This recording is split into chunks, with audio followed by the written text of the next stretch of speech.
गायर सर्कुलेशन पढ़ रहे हैं, mechanism of gyre circulation and surface current systems as applied in 5 oceanic basins we are done.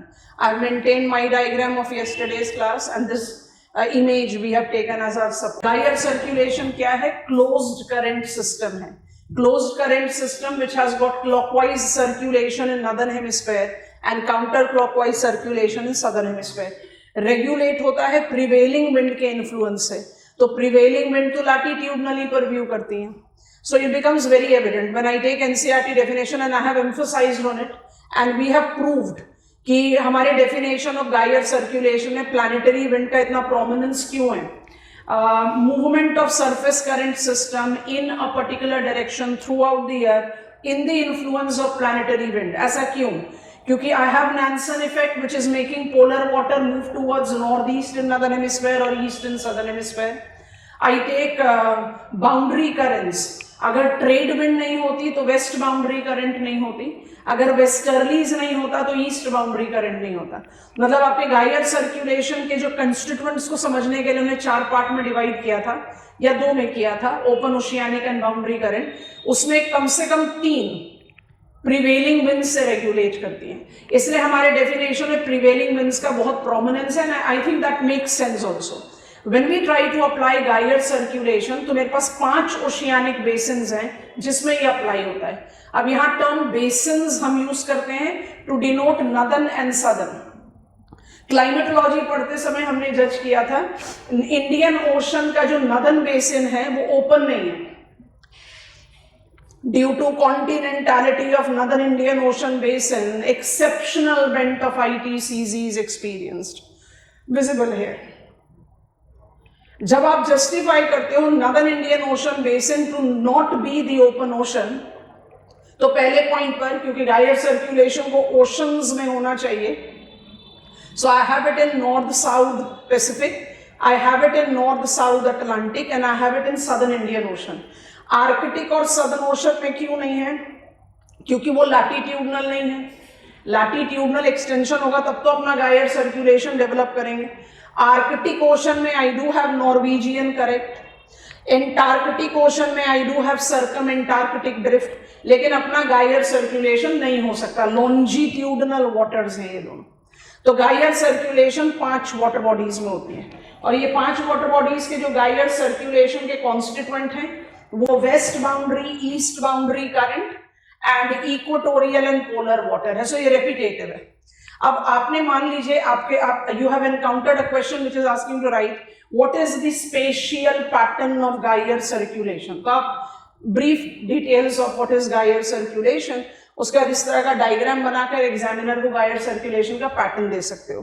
तो क्या पैटर्न में आप सारे गायर के बारे में लिखोगे? नहीं, आप गायर का डायग्राम दीजिए. ज्यादा लिखने की जरूरत है, 20 मार्कर क्वेश्चन है which is unlikely to get in this frame. तो आप लिख सकते हो नॉर्दर्न हेमिस्फीयर में we have got 2 gyres where west boundary current is Gulf Stream and Kuroshio, east boundary current is Canaries and California. ऐसे करके आप अपना आंसर क्रिएट कर सकते हो.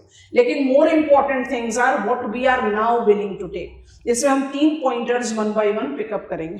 सबसे पहला पॉइंटर है गायर सर्कुलेशन लैटिट्यूडनल ओशंस में होता है. नॉर्दर्न इंडियन ओशन में part of north equatorial current exist करता है. So why we don't have gyre circulation there? फिर से definition, gyre circulation is regulated by planetary winds, prevailing winds. क्या नॉर्दर्न इंडियन ओशन में कंसिस्टेंट मूवमेंट ऑफ विंड है? नहीं है. During summers you will have south west monsoon and during winters you will have northeastern trade wind. जब आपका seasonal wind pattern ही बदलता रहेगा तो आप किस तरह से गायर सर्कुलेशन इवॉल्व करेंगे? PYQs में we have encountered a question which has asked us to take interrelation between wind and oceanic current system. इस साल तो हमसे पूछा गया what is the fundamental difference between wave, tide and currents. माने जितना एलिमेंट्री क्वेश्चन इमेजिन कर सकते हो उतना एलिमेंट्री क्वेश्चन है, बट इस एलिमेंट्री क्वेश्चन को आंसर देने के लिए टेक्निकल क्लैरिटी चाहिए, क्योंकि fundamental difference is equal to genesis mechanism. Tide का जेनेसिस मैकेनिज्म, वेव का जेनेसिस मैकेनिज्म और गायर का जेनेसिस मैकेनिज्म क्या है वो लिखना पड़ेगा. और अगर वो लिखना है तो मुझे टेक्निकलिटीज पता होनी चाहिए. So why Northern Indian Ocean Basin do not develop gyre circulation? एक लाइन में काम खत्म होता है. Because we don't maintain consistent wind movement throughout the year. इसके अलावा सेकंड चीज क्या लिखनी चाहिए गायर सर्कुलेशन में? Without failure. सारे बच्चे लिखेंगे 5 गायर है, ये कॉन्स्टिट्यूएंट है. बेटर है कि डायग्राम दो. मैकेनिज्म नहीं पूछ रहा क्वेश्चन, तो मैकेनिज्म पर नहीं जाओगे, ब्रीफ डिटेल्स दोगे डेफिनेशन का. डायग्राम बना दो. डायग्राम बनाने के बाद आप जो चीजें एक्सेप्शनल है उसके बारे में ज्यादा फोकस. पहली फोकस होनी चाहिए नॉर्दर्न इंडियन ओशन बेसिन. दूसरी फोकस होनी चाहिए, समझ लो, फिर दोनों को फटाफट से साथ में लिख देंगे. फिर will talk about El Nino La Nina. El Nino La Nina अलग से भी क्वेश्चन बन सकता है. अगर आपको क्वेश्चन की डिमांड लगती है तो आप उसको डिटेल करोगे, नहीं तो आप बस इंटरप्शन इन सदर्न पैसिफिक गायर करके छोड़ दोगे. अंडरस्टैंड करेंगे इसको. Atlantic Ocean, let me open it on map, it will be more visible because you will be having फिर हम अपने डायग्राम में वो करंट्स ऐड कर देंगे. नॉर्दर्न अटलांटिक की बाउंड्री आप ग्रीनलैंड के साथ, that is you are reaching towards Arctic ocean, और नॉर्दर्न पैसिफिक को आप लेकर जा रहे हो Bering sea and sea of Okhotsk तक. तो ड्यूरिंग समर्स क्या होंगे, सोचकर देखते हैं. ड्यूरिंग समर्स क्या होंगे? हाई लैटिट्यूडनल लैंड, जहां पर snow line will be at near mean sea level. High latitudinal land से होगा अब्लेशन. अब्लेशन से होगा डिस्चार्ज ऑफ फ्रेश वाटर. ये डिस्चार्ज ऑफ फ्रेश वाटर किस तरीके का करंट जनरेट करेगा? कोल्ड वाटर होगा ना, तो आप इनको बोलते हैं कोल्ड करंट्स. अब ऐसे 4 कोल्ड करंट्स हमें पिकअप करने चाहिए, पर ये ऑप्शनल है. गायर सर्कुलेशन के स्टैंडर्ड डायग्राम में रूल आउट करना चाहिए, पर जब आप कैरेक्टरिस्टिक्स लिख रहे हो तो उसको पिकअप करना चाहिए. अब ये कौन सी करंट्स है? ये करंट्स है मैप में दिया हुआ है. डुअल नेम्स होते हैं तो सारे नेम हम अप्लाई कर सकते हैं. ये लैब्राडोर सी है, तो ये लैब्राडोर करंट है, आपको दिखाई दे रहा है. And this current is identified to be Irminger. और अगर आप गोची लियोंग पढ़ते हो, जीसी लियोंग जिसको आप बोलते हो, तो Greenland, east Greenland, west Greenland current. तो हम इसको एसोसिएट किससे कर रहे हैं? Ablation that is coming from Greenland और it is coming from Labrador Canada. बिल्कुल वही चीज अप्लाई कर दो पैसिफिक ओशन में. समर्स नॉर्दर्न हेमिस्फीयर में एक साथ होगा. जो आप सी ऑफ ओकोस्ट से करंट डेवलप करोगे उसका नाम है ओकोस्ट करंट, और जो बेरिंग सी से है उसका नाम है ओयाशिवो. अब थोड़ी देर के लिए इमेजिन करो, and we have the same thing in southern hemisphere. Southern hemisphere में लैंड ना तो ऑस्ट्रेलिया ना तो अफ्रीका हायर लैटिट्यूड तक जा रहा है, सिर्फ साउथ अमेरिका जा रहा है. And these are the small islands of South America. जो फाकलैंड है ये ब्रिटिश डिपेंडेंसी, यानी ब्रिटिश के कंट्रोल में, इसी पर नेम्ड है. बिल्कुल उसी तरीके का करंट है यहाँ, उसको बोलते हैं फाकलैंड करंट. किस तरीके का करंट? जो अब्लेडेड वाटर का करंट. तो I have to be aware of 5 more currents. क्या क्या नाम बताया? Labrador, Irminger, Okhotsk and Oyashio northern hemisphere, and Falkland in southern hemisphere. किस तरीके के करंट हैं? Ablated, summer specific. मतलब जब फाकलैंड करंट होगा तो बाकी 4 नहीं होंगे, जब बाकी 4 है तो फाकलैंड नहीं होगा. अब इसे समझना क्या है, इमेजिन करो. Irminger, Labrador, Okhotsk and Oyashio. अगर अब्लेडेड वाटर ज्यादा हो, जो आज की डेट में है बिकॉज ऑफ वार्मिंग, अगर अब्लेडेड वाटर ज्यादा हो, they are cold current, giving us a reminder, every east boundary current is cold current, but every cold current is not east boundary current. अगर अब्लेडेड वाटर ज्यादा होगा तो वो ज्यादा high velocity से मूव करेगा टुवर्ड्स द गायर सर्कुलेशन और deflect होगा to its right, northern hemisphere में हो, and can develop a seasonal subpolar gyre. It will depend on how much ablated water is evolved. So किस समय सब polar गायर डेवलप हो सकता है समर्स में? कहाँ हो सकता है? नॉर्दर्न हेमिस्फीयर में. सदर्न हेमिस्फीयर में क्यों रूल आउट करते हैं? सप्लाई बहुत कम है, वाटर बॉडी बहुत एक्सटेंसिव है. It will never be developing that surplus water की ग्रेडियंट होकर आप सब पोलर गायर डेवलप करो. आई थिंक दिस इज कंफर्टेबल. फटाफट से ऐड करते हैं. कल हेडिंग बनाया था special pattern of gyre circulation, diagram बना लिया था. अब इसके पॉइंटर्स ऐड करते हैं. पहला पॉइंट लिखें, देयर आर 5 गायर सर्कुलेशंस. बस हम इसके आगे और कुछ नहीं लिख रहे, डायग्राम आपने बना रखा है. पहला पॉइंट है there are 5 gyre circulation, whatever way it is required you can enlarge. Number 2, northern Indian ocean basin. Northern Indian ocean basin due to its continentality. Northern Indian ocean basin due to its continentality does seasonal reversal of wind pattern do not develop gyre circulation. ठीक हो गया. Number 3, during summers a bladed water develops cold oceanic currents, dash and write down, as Labrador and Irminger current in northern Atlantic. Break the statement and write Ocost current and Oyashiwo current in northern Pacific. Put a dash and write down. Capable of generating subpolar gyre. Bracket में लिखेंगे season specific. सबपोलर गायर season specific. ठीक है. इसी point में star mark add कर लो. Falkland current of south Atlantic. Falkland current in south Atlantic is also similar type of current. In place of giving examiner की लिस्ट बना रहे हो, गल्फ स्ट्रीम वेस्ट बाउंड्री है, कैलिफोर्निया ईस्ट बाउंड्री है, Brazilian west boundary है, Benguela east boundary है, diagram में डालो.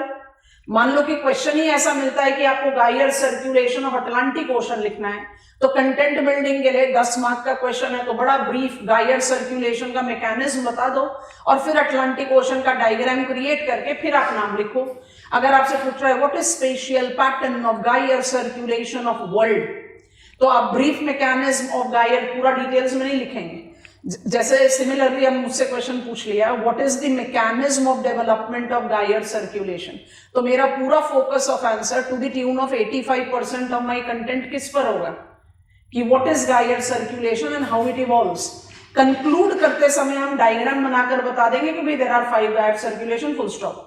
तो बिल्कुल वैसे ही अगर गायर सर्कुलेशन पूछ रहा है तो इंट्रोडक्शन में आना चाहिए ना कि गायर सर्कुलेशन बनता कैसे है ब्रीफली. फिर उसके बाद डायग्राम देकर आपने एग्जामिनर को गायर सर्कुलेशन का रेपिटेटिव नेचर प्रूव कर दिया. डायग्राम पर ही रहने देने दो नाम. ऐड क्या करो जो बुक्स के बाहर जा रही है कि भाई नदर्न इंडियन ओशन बेसिन में क्यों गायर नहीं है, क्यों सब पोलर गायर समर में डेवलप हो सकता है ना. These are the pointers that add value to your answer. और तीसरी और फाइनल चीज, इसको लिखते समय और समझते समय थोड़ा सा ध्यान लगाना है. आपने इसका फर्स्ट ग्लिम्स क्लाइमेटोलॉजी में ऑलरेडी ले लिया है. हम बात कर रहे हैं El Nino, La Nina, Walker cell, modified Walker cell. Walker का रेफरेंस लेना पड़ेगा यहाँ, because you have to understand why do El Nino develops. तो सारे कंडीशंस को समझो, उसके बाद उसको विजुअलाइज करते हैं. ठीक है. I come on to the reference of diagrammatic representation, but उससे पहले अब हमारा जो लास्ट पॉइंटर है गायर सर्कुलेशन में वो ये है, all these gyre circulation which are 5 are permanent, consistent है only in southern Pacific, that too in southern tropical Pacific. ये इंपॉर्टेंट है. तो सदर्न ट्रॉपिकल पैसिफिक पर हैं आप. गायर सर्कुलेशन जो है वो पीरियोडिकली इंटरप्ट होता है. मान लीजिए कि आप पूरे गायर सर्कुलेशन के बारे में आंसर लिख रहे हो, तो लास्ट पॉइंट यहां पर लिखकर छोड़ दोगे that all the gyre circulations are consistent in its nature.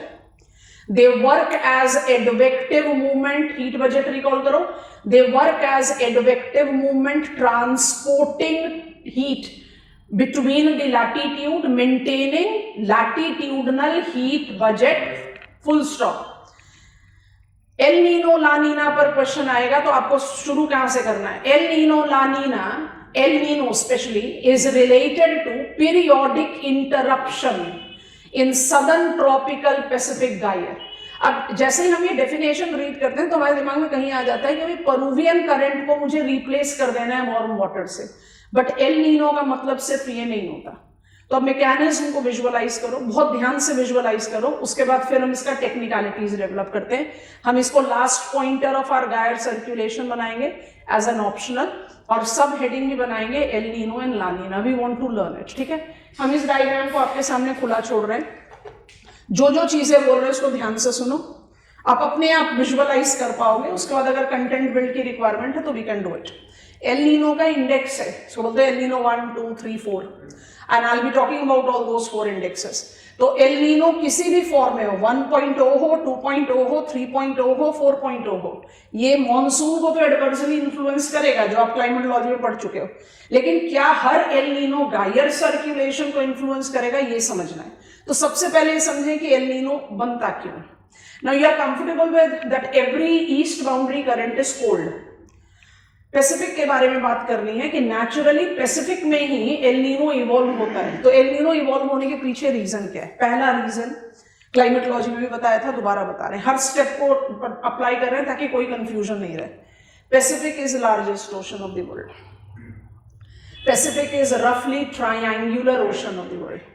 Pacific largest है, इसका मतलब शोरलाइन के बीच में डिस्टेंस सबसे ज्यादा है। पैसिफिक ट्रायंगुलर है, इसका मतलब सदर्न पैसिफिक में डिस्टेंस ज्यादा होगा compare to north. That is the reason Peruvian current proves to be coldest of all east boundary current because it is farthest from its west boundary counterpart, which is East Australian current. To prove my point, I just need to make you realize, again recall, कि Peruvian current की वजह से ही तो Atacama desert driest desert of the world है। ऐसा तो नहीं है कि पेरुवियन करंट कोई अनोखा करंट है जिसके शोरलाइन पर डेजर्ट है। डेजर्ट तो आपको यहाँ पर भी दिखता है, ग्रेट ऑस्ट्रेलियन डेजर्ट। डेजर्ट तो आपको यहाँ भी दिखता है, नमिब डेजर्ट। तो नमिब डेजर्ट या ग्रेट ऑस्ट्रेलियन डेजर्ट क्यों नहीं है driest desert of the world? क्योंकि पेरुवियन करंट, हमें पता है deserts are permanent location of sub tropical high. Immediate offshore cold oceanic current होगा तो वो हाई प्रेशर को और इंटेंसिफाई करेगा। विंड हमेशा ऑफशोर रहेगी तो ड्राई कंडीशंस रहेगा।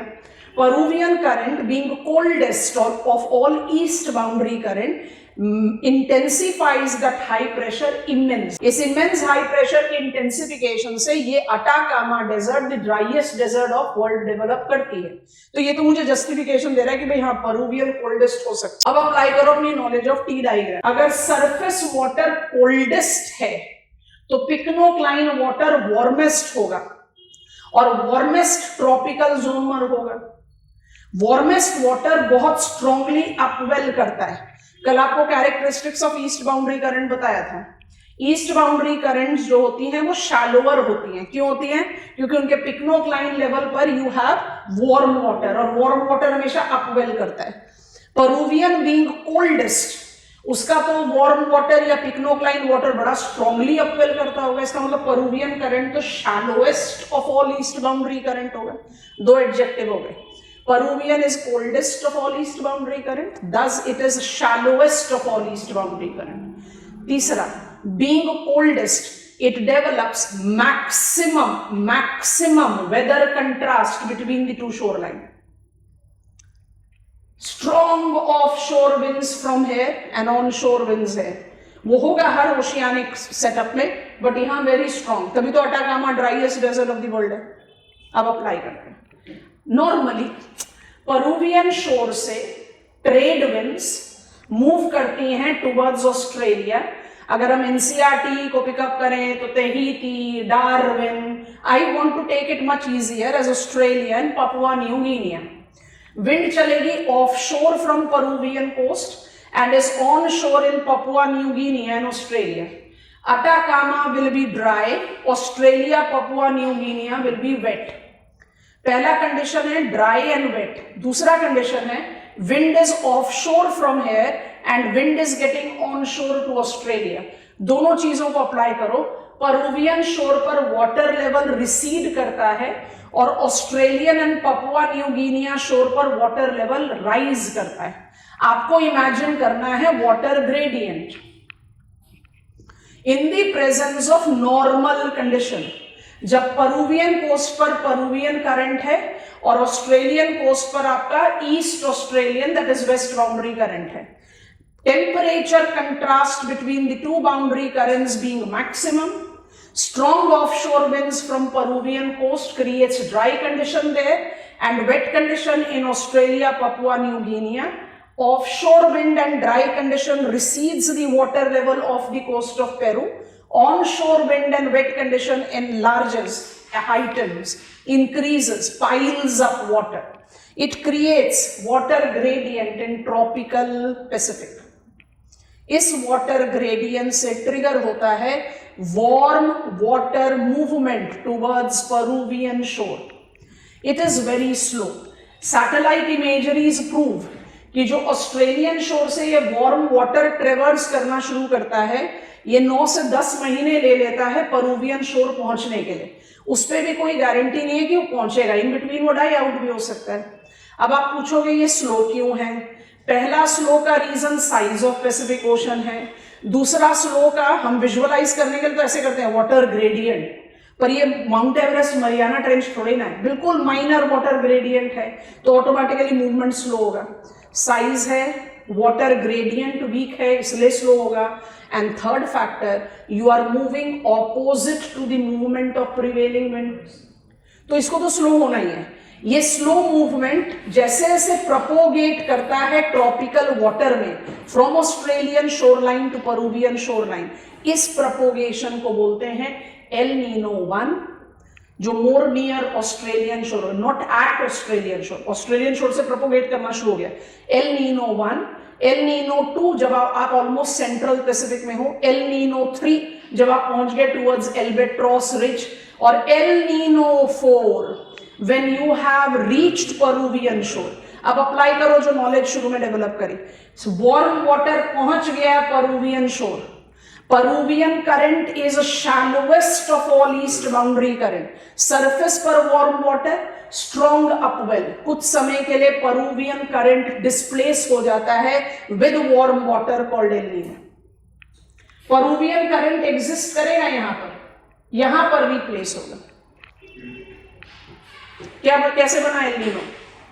कैसे बना El Nino? Warm water propagating in southern tropical Pacific reaching Peruvian shore combining with strongest upwell suppresses Peruvian current in tropics.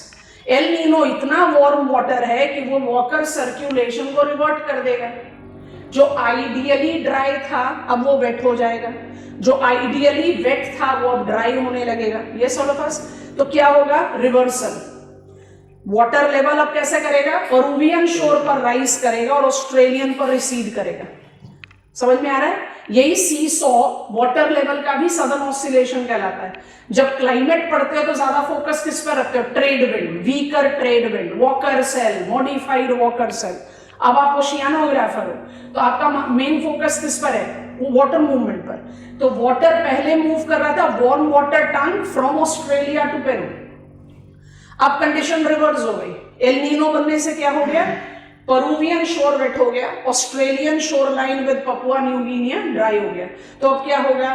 Wind is now more on shore to Peru. वहां ज्यादा waiter condition है तो यहां piling up of water होगा ना, और water is receding in Australian शोर. बिल्कुल फिर से वही वाटर ग्रेडियंट डेवलप होगा. जैसे ये वाटर ग्रेडियंट डेवलप हुआ, by default water will start moving towards Australian शोर. इसको जरूरत नहीं है ऑस्ट्रेलियन शोर पर पहुंचाने की. जैसे ही water movement starts from Peruvian shore, Peruvian current which is there in tropic temperate latitude, higher latitude, reestablishes itself. Gyre circulation reestablishes itself. Interruption of Peruvian current terminates. इतना सडन होता है ये कि जो आप ऑन शोर विंड एक्सपीरियंस कर रहे थे, क्लाउड कवर एक्सपीरियंस कर रहे थे, अचानक से एकदम हवा बंद, क्लियर स्काई हो गई. तो जो ये रीडेवलपमेंट ऑफ नॉर्मल कंडीशन है इसको लानीना बोलते हैं. लानीना इसलिए हमेशा अब्रप्ट होता है. अब जरा ये इमेज को देखो. एल नीनो कैसे बनता है? एल नीनो डेवलप होता है with the reference of temperature contrast between the two shore line. ये नॉर्मल है. Cold water, warm water, strong trade winds, dry conditions, wet conditions. Water gradient generate हुआ, क्योंकि आप अब क्लाइमेटोलॉजिस्ट नहीं है ना, अब आप ओशियानोग्राफर है, तो आपका मेन फोकस किस पर होना चाहिए, मूवमेंट ऑफ वाटर। तो ये भी सडन ऑसिलेशन है, लेकिन यहां पर हम sudden oscillation high pressure low pressure पर नहीं जस्टिफाई करके वाटर मूवमेंट पर कर रहे हैं, ये नॉर्मल है। स्ट्रॉन्ग ट्रेड विंड, अब आप क्या कर रहे हो, वाटर लेवल इंक्रीजेस है, वाटर मूव्स टुवर्ड्स पेरुवियन शोर। जब वाटर पेरुवियन शोर की तरफ मूव करना शुरू करता है तो warm water pressure modification, temperature और प्रेशर मॉडिफिकेशन इंड्यूस करता है। इस प्रोपोगेशन में कम से कम 9 से 10 महीने लगते हैं।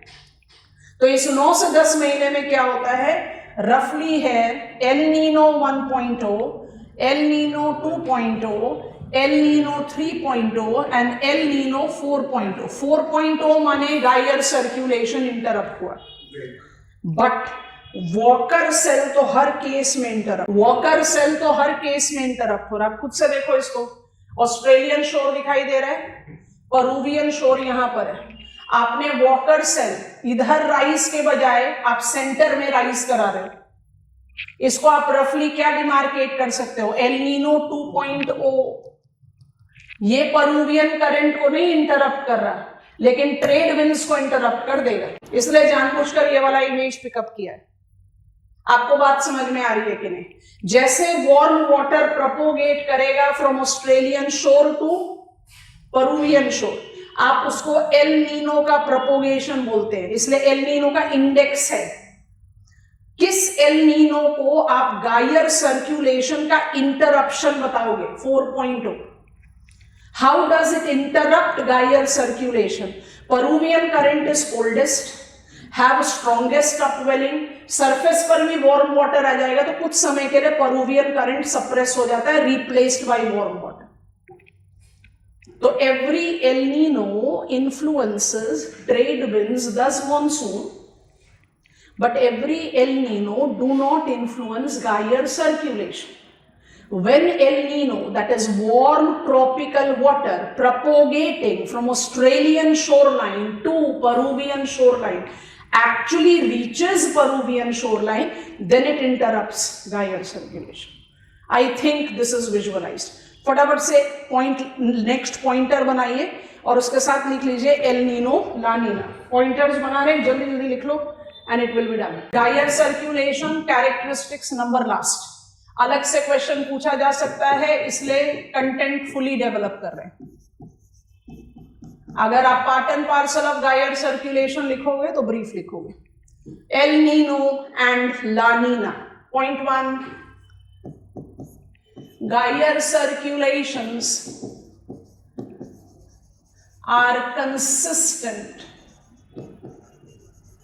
or perennial in nature. Next point, in southern tropical Pacific, periodic interruptions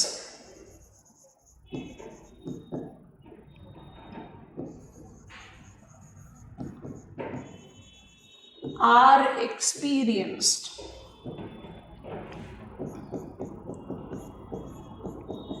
It is due to immense, bracket में लिख सकते हो highest, temperature contrast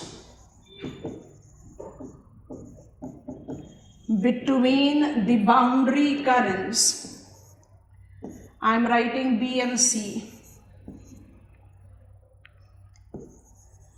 due to distance of shoreline, आप कौन समझा चुके हैं तो हम इसको डिटेल्स में नहीं लिख रहे। Due to distance of shoreline. Fourth, off shore winds with dry conditions recedes water level at Peruvian shore आप एक बात नोटिस करते हो बच्चों, जब हम इस तरह के पॉइंट आपको डिक्टेट करते हैं या जब हम खुद लिखते हैं और आप कॉपी करते हो, ये पॉइंटर्स पूरे स्टेटमेंट नहीं है, बट ये बड़ी इजीली कम्युनिकेट कर रहे हैं जो आप कम्युनिकेट करना चाहते हो। यही आंसर राइटिंग ट्रिक है, यही आंसर राइटिंग ट्रिक है। आपको अपनी स्टेटमेंट्स को इतना क्रिस्प और स्मॉल रखना है, क्योंकि गॉन दोज डेज पढ़ने के लिए जब आप समझना चाह रहे हो तो भाई एनसीईआरटी पढ़ो। एनसीईआरटी के कई बार छोटे छोटे पैराग्राफ है जो हम आपको प्रिंटेड नोट्स भी दे रहे हैं, उसके छोटे छोटे पैराग्राफ पढ़ के लगता है क्या पढ़ा, दोबारा पढ़ो, फिर क्या पढ़ा, दोबारा पढ़ो। समझने के लिए तो आपको पढ़ना पड़ेगा इलाबोरेट, बट लिखने के लिए आपके पास अब स्कोप नहीं है to beat around bush. You have to be very crisp, pin point. इसलिए बार बार इंसिस्ट करते हैं टर्म्स और क्लैरिटी ऑफ कंसेप्ट और मैकेनिज्म पकड़ो। स्टेटमेंट आप बड़े आराम से बनाओ। आपको अपने आंसर को भी ऐसे ही लिखना चाहिए, एकदम क्रिस्प, सिंपल। आप जो कहना चाह रहे हो एग्जामिनर को समझ आना चाहिए, दैट इज इट। ज्यादा कुछ गोलमोल बात करनी नहीं है, ठीक है। So offshore winds plus dry conditions recedes water level at Peruvian shore. इसी का कंटिन्यूएशन होगा on shore winds with wet conditions piles up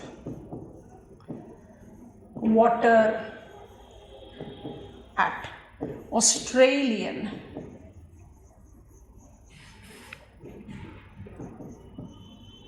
Papua New Guinea shore।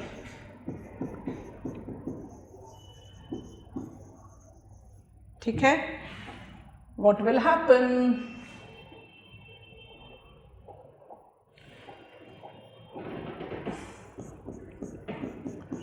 This water gradient को विद इन कोट्स अंडरलाइन कर लेना है, क्योंकि आप इसको रिलेटिविटी में लिख रहे हो। Triggers warm water. Why it is warm? Because it is tropical water. Propagate to Peruvian shore. Needless to write from Australian shore. वो हमारा preceding point अपने आप बता रहा है। Sixth, it moves slow. Why it is moving slow? Because of size of ocean, because of weak gradient,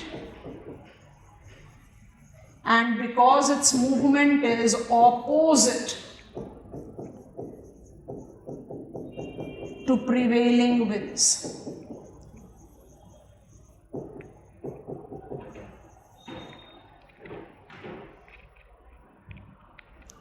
Movement is opposite to prevailing winds.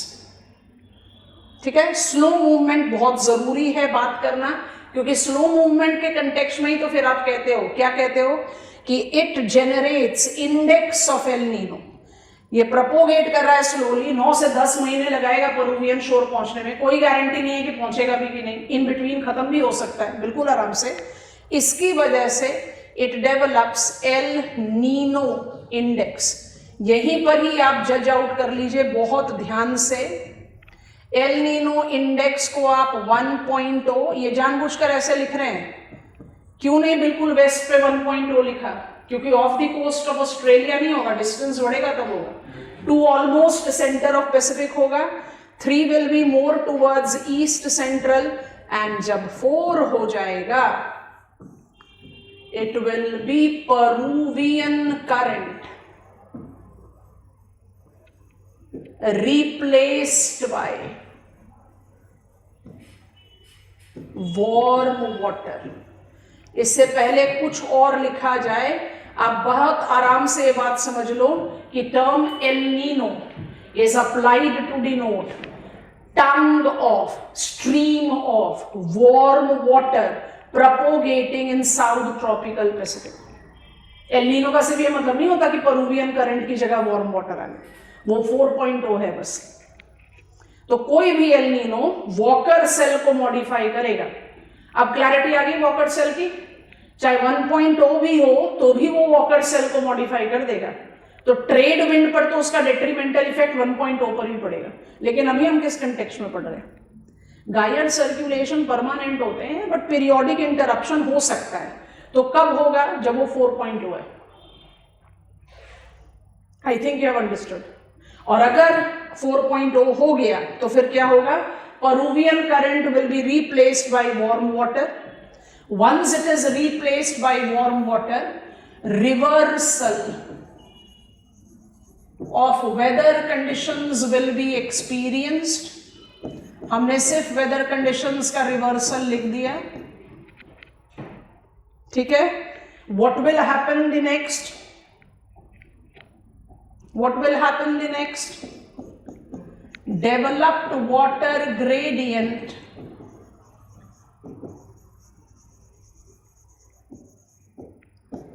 when abruptly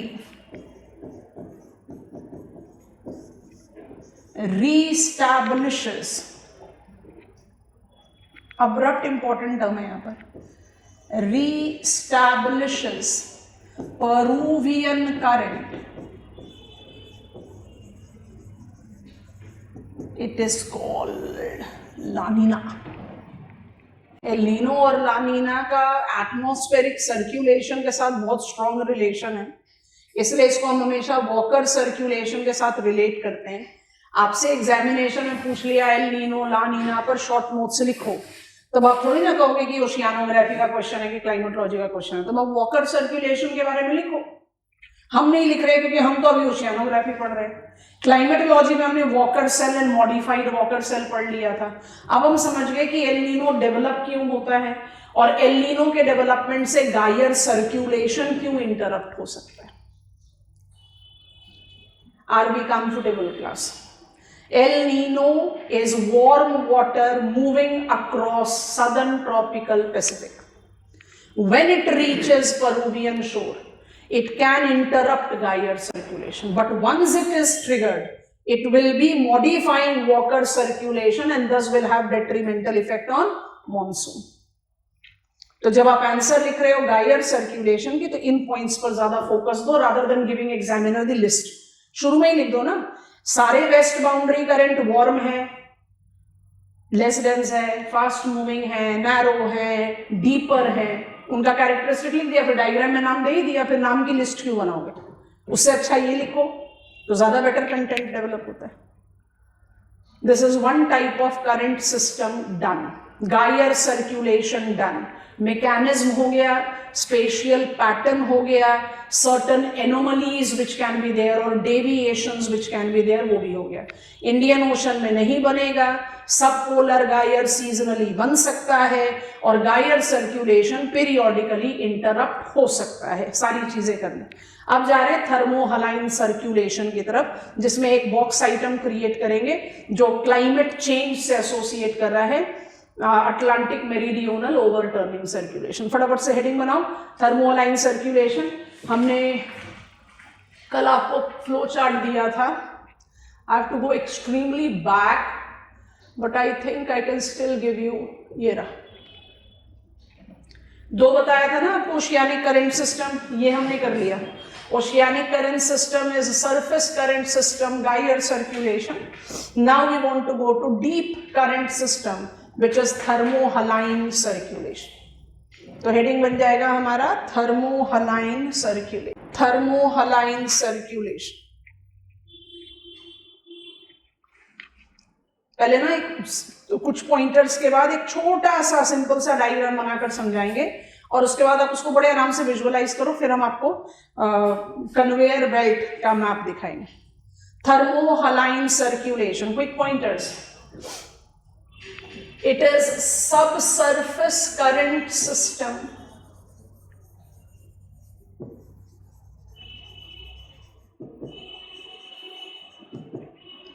that is triggered due to sinking of cold and dense water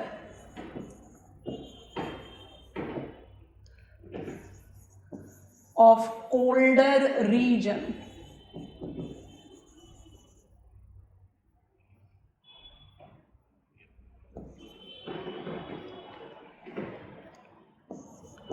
it involves 3 constituent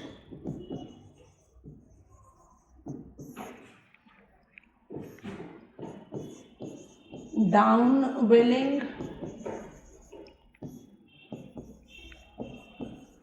benthic current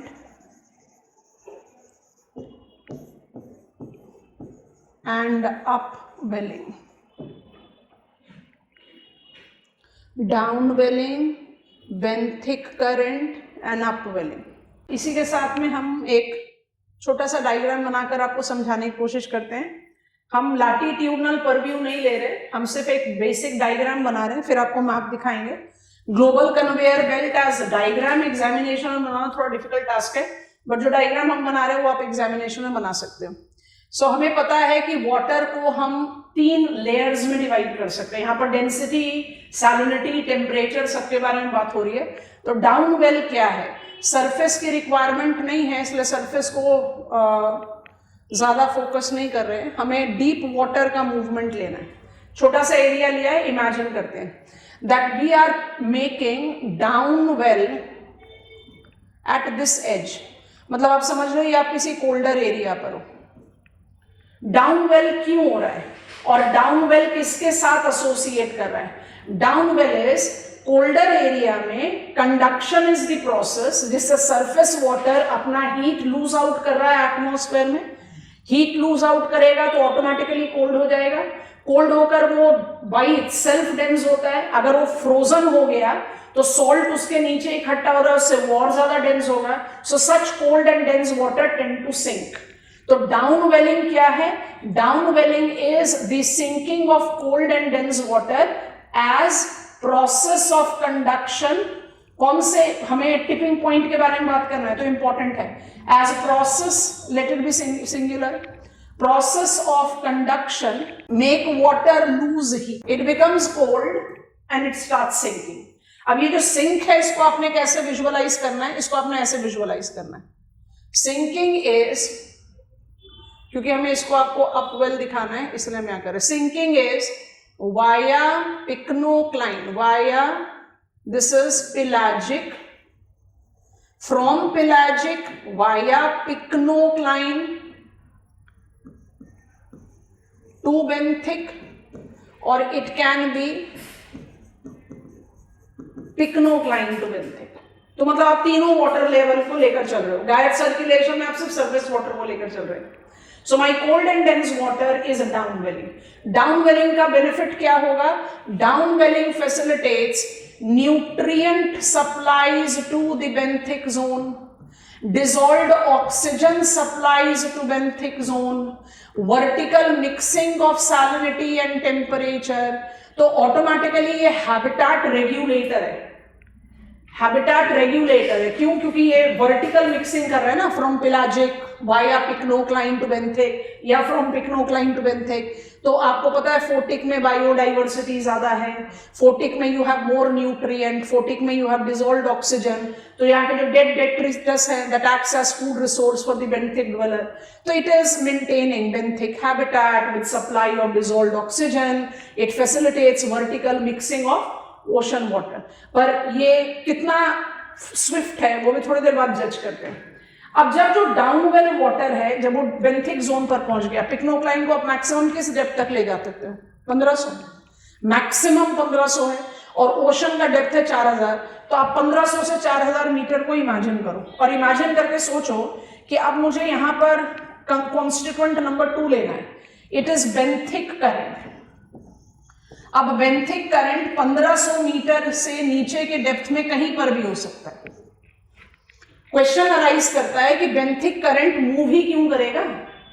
उस depth पर ना तो external forces जैसे wind है, उस depth पर salinity, temperature सब uniform है, डेंसिटी ऑफ वाटर यूनिफॉर्म है। तो ये करंट मूव ही क्यों करेगा?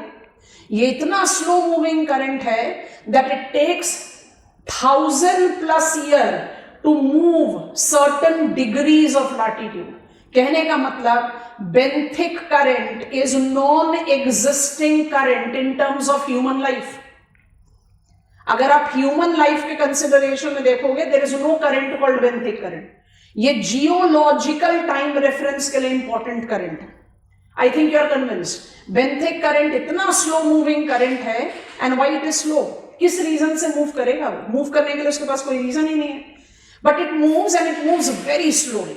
हम फास्ट फॉरवर्ड मोड में इसको मूव कराते हैं, रीजन देते हैं। Secondary source of ocean water temperature भी तो है, हाइड्रोथर्मल वेंट है, सबमरीन वोल्केनिज्म है।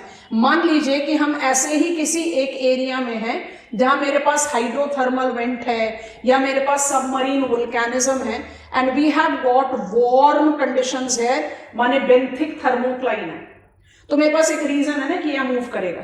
और मूव करते करते ये गर्म होकर क्या करेगा? Upwell. Upwelling will be from benthic via pycnocline to pelagic. तो डाउनवेल की तरह ही ये भी तीनों स्ट्रेटास ऑफ ओशन वाटर को इन्वॉल्व कर रहा है। ये भी vertical mixing of salinity and temperature facilitate करेगा, ये भी न्यूट्रिएंट मिक्स करेगा। लेकिन डाउनवेल की तरह इसकी प्रोमिनेंस नहीं है, क्योंकि सरफेस पर तो आप ऑलरेडी फेवरेबल हैबिटेट में हो। जब ये अपवेल्ड वाटर सरफेस पर आ जाता है, तब it can be part and parcel of surface current system.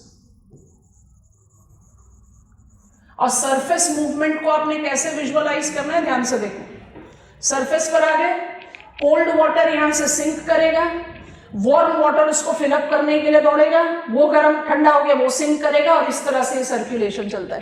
तो गाइयर सर्कुलेशन को क्या बोलते हैं? East to west. Thermohaline circulation को क्या बोलते हैं? North south. सर्कुलेशन को जज कर रहे हैं, जिस स्विफ्टनेस के साथ हम थर्मोअलाइन सर्कुलेशन को स्टडी कर रहे हैं, अगर इस स्विफ्टनेस के साथ डाउनवेल और अपवेल चले तो टी और एस डायग्राम का तो वैल्यू ही खत्म हो गया। हमने क्यों इतनी मेहनत से पढ़ा कि T N S diagram? Thermohaline circulation is immensely slow circulation and it looks like this. Map पर जब आप इसको कहते हैं ना ग्लोबल कन्वेयर बेल्ट, तो ये ऐसा है। ध्यान से देखो, cold water in higher latitude sinks and surface warm water gushes to replace it. और जहां जहां पर आप राइजिंग देख रहे हो, जहां जहां आप राइजिंग देख रहे हो, cold water is rising up, यहां पर सबमरीन वोल्केनिज्म का एरिया है, मिड इंडियन ओशन रिज है, क्योंकि I need to have some source में, तो बेंथिक वाटर क्यों मूव अप करेगा? तो इसको कहते हैं conveyor belt. It is north south. I hope you have visualised it. सारे पॉइंटर्स को फटाफट से लिखेंगे।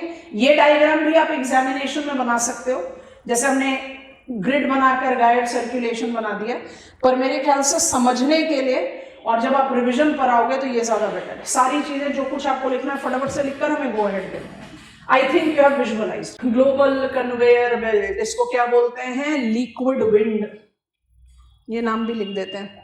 गाइयर सर्कुलेशन इतना स्विफ्ट है कि गाइयर सर्कुलेशन के इन्फ्लुएंस में आपने कहा डॉगर बैंक है जो फिशिंग ग्राउंड है, नॉर्थ सी में salinity more than open Atlantic है, या नॉर्थ अटलांटिक ड्रिफ्ट की वजह से यूरोपियन क्लाइमेट इक्वेटेबल है या वार्मर है मंचूरिया से।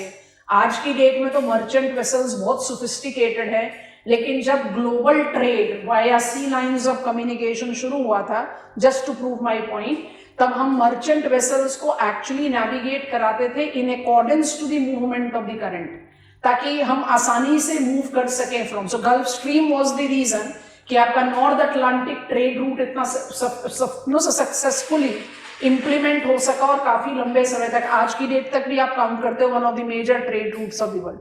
Point that I am trying to make is कि गाइयर सर्कुलेशन इतना स्विफ्ट है कि it influences conditions that can be regulated or can be the regulator of human living.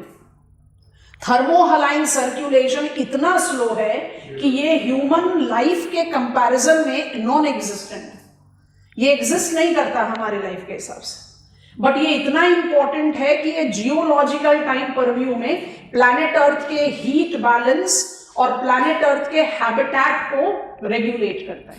तो इंपॉर्टेंस कम नहीं होती, ऑफ कोर्स ह्यूमन पर्सपेक्टिव में नहीं है, बहुत स्लो है। ठीक है, अब फटाफट से बॉक्स आइटम बनाओ। वो एनवायरमेंट ज्योग्राफी के लिए बड़ा अच्छा केस रहेगा। प्लीज रिकॉल आईपीसीसी का स्पेशल रिपोर्ट भी हमने पढ़ा था, special report on oceans and cryosphere on change of climate, क्योंकि ओशंस पर सबसे ज्यादा इफेक्ट है ना। 90% of heat added to the climate system is absorbed by ocean. अब हम आगे जो फॉर्मल सा डायग्राम है उस पर, इसको देखते हुए क्विक बॉक्स आइटम बनाएंगे, ठीक है। बॉक्स आइटम बनाइए, begin with box item. The global overturning, overturning क्यों बोलते हैं? सरफेस वाटर अंदर जा रहा है, ग्राउंड डीप वाटर सरफेस पर आ रहा है, इसलिए इसको ओवरटर्निंग बोलते हैं। The global overturning of ocean water, put a dash and write down, of thermohaline circulation involves equatorial transport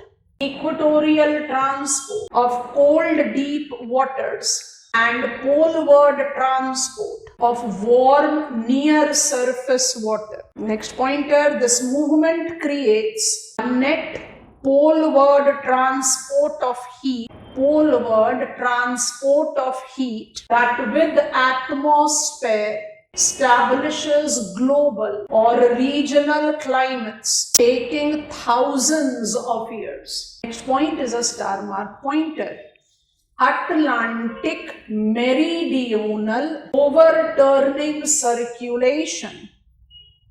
AMO Atlantic meridional overturning circulation, AMOC. आ जाओ जरा इधर देखो, मेरीडियोनल सर्कुलेशन क्लाइमेटोलॉजी में पढ़ चुके हो। Atlantic meridional overturning circulation, it is part and parcel of this thermohaline circulation, ठीक है। AMOC, put a dash and write down, is the most recognized part of thermohaline circulation involving north-south circulation within Atlantic. IPCC's assessment reports and special report on oceans and cryosphere have established that change of the climate is slowing down at the verge of collapsing. AMOC, last point लिख रहे हो, ध्यान से देखना। This is due to heating up of atmosphere due to concentration of greenhouse gases, weakening process of conduction. समझ में आ रहा है? Weakening process of conduction. Thus, the ability of ocean to lose heat from North Atlantic. तो cold नहीं होगा, cold नहीं होगा तो sink कैसे होगा? B, सजेस्ट कर सकते हो? Influx of ablated fresh water. Yes, all of us.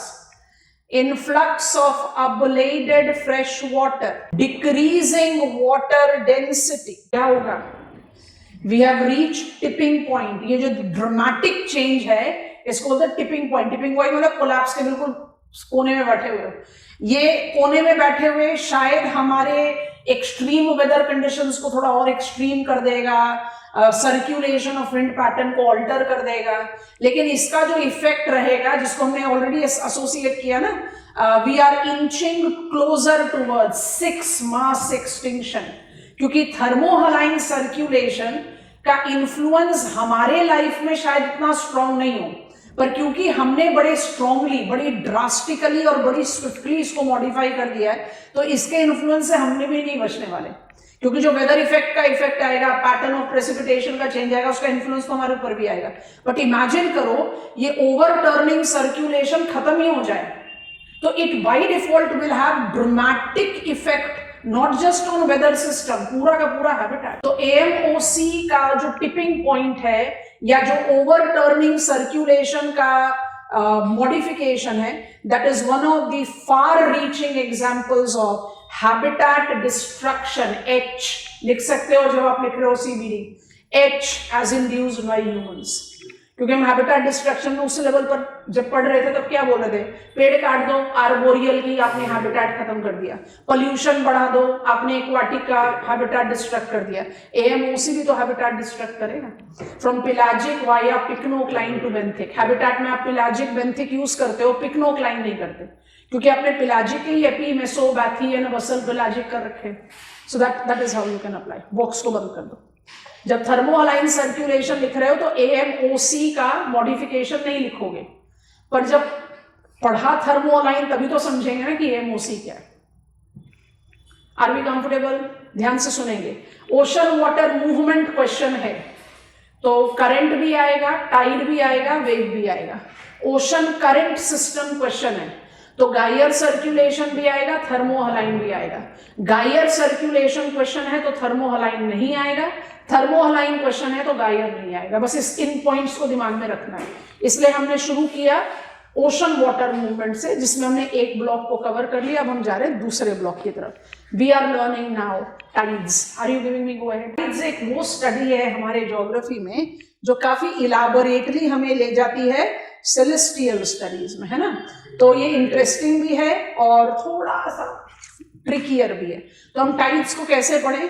हम टाइड्स को पढ़ते हैं दो थियरीज के रेफरेंस में। एक को बोलते हैं इक्विलिब्रियम थियरी और एक को बोलते हैं dynamic. Equilibrium concept originally was proposed by Newton और जो डायनेमिक अप्रोच है ओरिजिनल प्रोपाउंडर है लाप्लास। बाकी दो स्कॉलर्स भी हैं, स्कॉलर स्पेसिफिक क्वेश्चन भी पूछा जा चुका है, हैरिस एंड वेबल, सबको स्टडी करेंगे। अब आप ऐसे सोचकर देखो कि मुझे टाइड को दो अलग अलग पार्ट में पढ़ना, अभी हम मिक्स नहीं करें, बाद में मिक्स करेंगे। इक्विलिब्रियम थियरी को इक्विलिब्रियम क्यों बोलते हैं अभी शायद बहुत क्लैरिटी के साथ समझ में नहीं आएगा, बट जैसे जैसे आगे बढ़ेंगे समझ में आएगा। सो टाइड्स को जब आप स्टडी करते हैं, when you take up the reference of study of tides, आप इसको कैसे रिलेट करते हो? Tides as equilibrium concept. हम टाइड की मैकेनिज्म को समझते हैं, क्योंकि जैसे ही आप टाइड बोलते हो ना, तो tide is not a movement. Tide is defined to be the bulge, it's a pulse. Tide is pulse or bulge that develops on water surface due to lunar and solar attraction। ये movement नहीं है, ये सिर्फ एक bulge create हो रहा है, एक पल्स क्रिएट हो रहा है वाटर सरफेस पर मून और सन की अट्रैक्शन की वजह से। ठीक है, थोड़ा बैक गियर में जाओ, रिकॉल करो एल्फ्रेड वेगनर, सियाल फ्रीली फ्लोट्स ओवर सीमा, और कहा भाई टाइडल फोर्स जो है उसने नॉर्थ और साउथ अमेरिका को वेस्ट की तरफ ड्रिफ्ट किया। टाइडल फोर्स इंड्यूस होता है मून। अब कोई कंपैरिजन तो है नहीं, फिर भी कंपेयर कर रहे हैं। मून का मास और उसका ग्रेविटेशनल पुल सन का मास और उसके ग्रेविटेशनल पुल से कहीं भी कंपेरेबल नहीं है। Sun is the node of our solar system and moon is the only natural satellite of our planet. If we try to take up the reference of mass and gravitational pull, कोई comparison नहीं। फिर भी Tide की definition में हम हमेशा पहले lunar लिखते हैं फिर सोलर लिखते हैं, क्योंकि moon is much near to the earth और इसलिए वो ज्यादा फोर्स एक्सर्ट करता है। पर क्या ये इतना ज्यादा फोर्स एक्सर्ट कर सकता है कि कॉन्टिनेंट्स ड्रिफ्ट करें? अगर ऐसा होता तो लूनर और solar tidal attraction planet earth की स्पिनिंग को इन्फ्लुएंस कर देते, पर ऐसा कोई रिकॉर्ड में नहीं है जहां हम कहें कि ग्रेविटेशनल पुल जो है उसने अर्थ के स्पिनिंग को इन्फ्लुएंस किया। इसलिए हम रूल आउट करते हैं।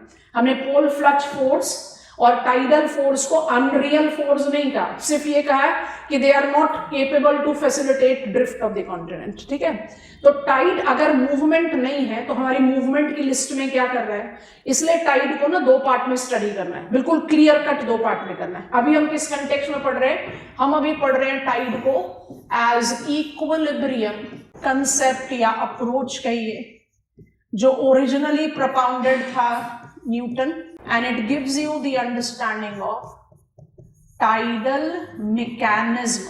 अब इसको इक्विलिब्रियम क्यों बोलते हैं अभी हम नहीं समझा रहे। जैसे ही हम आपको डायनामिक कंसेप्ट में ले जाएंगे तब हम इक्विलिब्रियम का मतलब आपको समझा पाएंगे बेटर, तो अभी हम नहीं कर रहे। तो हम टाइड्स को दो पार्ट में पढ़ेंगे। पहला पार्ट हम पढ़ रहे हैं किस, और ये पार्ट हमें बाय डिफॉल्ट क्या समझा देगा? What is equilibrium concept of tide या व्हाट इज टाइडल मैकेनिज्म। जैसा हमने इसके लिए किया ना, गायर सर्कुलेशन के लिए क्या किया? पहले लैब में बैठकर यही समझाना कि गायर सर्कुलेशन बनता कैसे, फिर चलेंगे रियल वर्ल्ड में, वही करेंगे। तो what is tide? We are learning equilibrium concept of tide propounded by Newton. It will help us to understand tidal mechanics. ठीक, चलिए।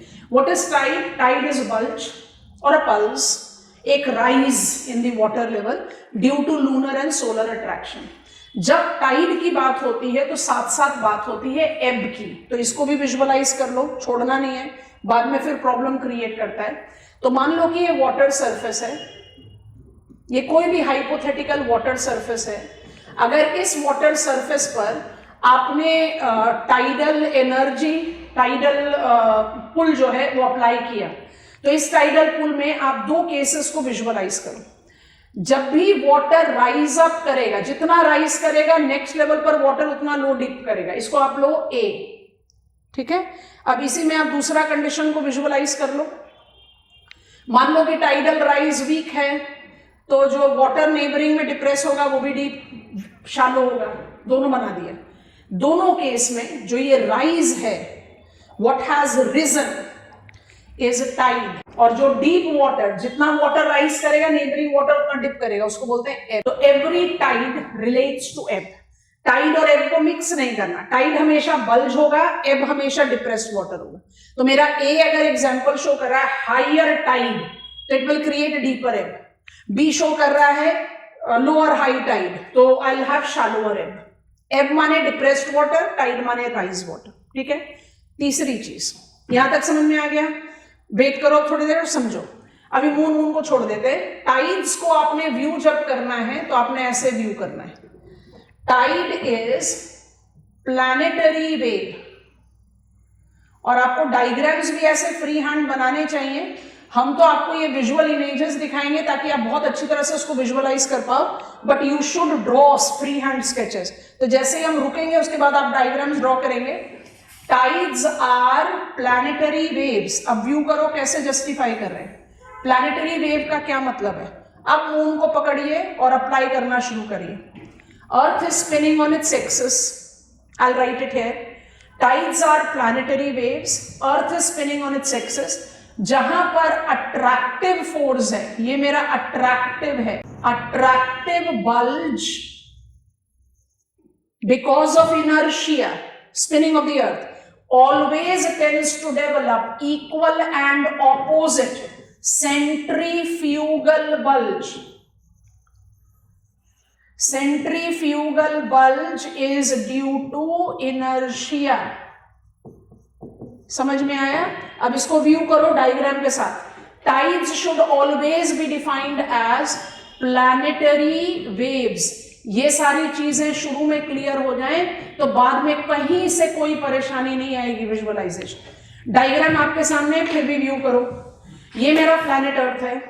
मान लीजिए कि मेरा मून इस साइड पर है, तो प्लैनेट अर्थ के वाटर सरफेस ने अट्रैक्टिव बल्ज यहां एक्सपीरियंस किया, सेंट्रीफ्यूगल बल्ज ऑपोजिट में करेगा। तो आपके और मेरे साइड क्या हो गया? ट्रफ बन गए, ये क्रेस्ट हो गए, और आपकी मेरी साइड हो गया ट्रफ। आप प्लैनेटरी वेव क्यों बोल रहे हो? अप्लाई करो। Planetary wave because crest to crest wave length will be running half the circumference of the earth. Wave height, आपने सुनामी पढ़ा और कहा ओपन वाटर में सुनामी 150 से 160 किलोमीटर का वेव लेंथ रखता है, तो हाइट जो है वो 0.5 मीटर से भी कम होता है। आप प्लैनेटरी वेव डेवलप कर रहे हो तो उसका वेव हाइट क्या होगा? नेग्लिजिबल होगा। तो tides are planetary wave where two wave crest, visualise हो गया, and two troughs. So distance between two wave crest को क्या बोलते हैं? Wavelength. We are having planetary wave where wavelength runs half the circumference of the earth and wave height is not more than 2 metres. यहीं पर एक सवाल दिमाग में कूदता है, अगर टाइडल हाइट 2 मीटर से ज्यादा नहीं है तो टाइडल एनर्जी कैसे हार्नेस कर रहे हो?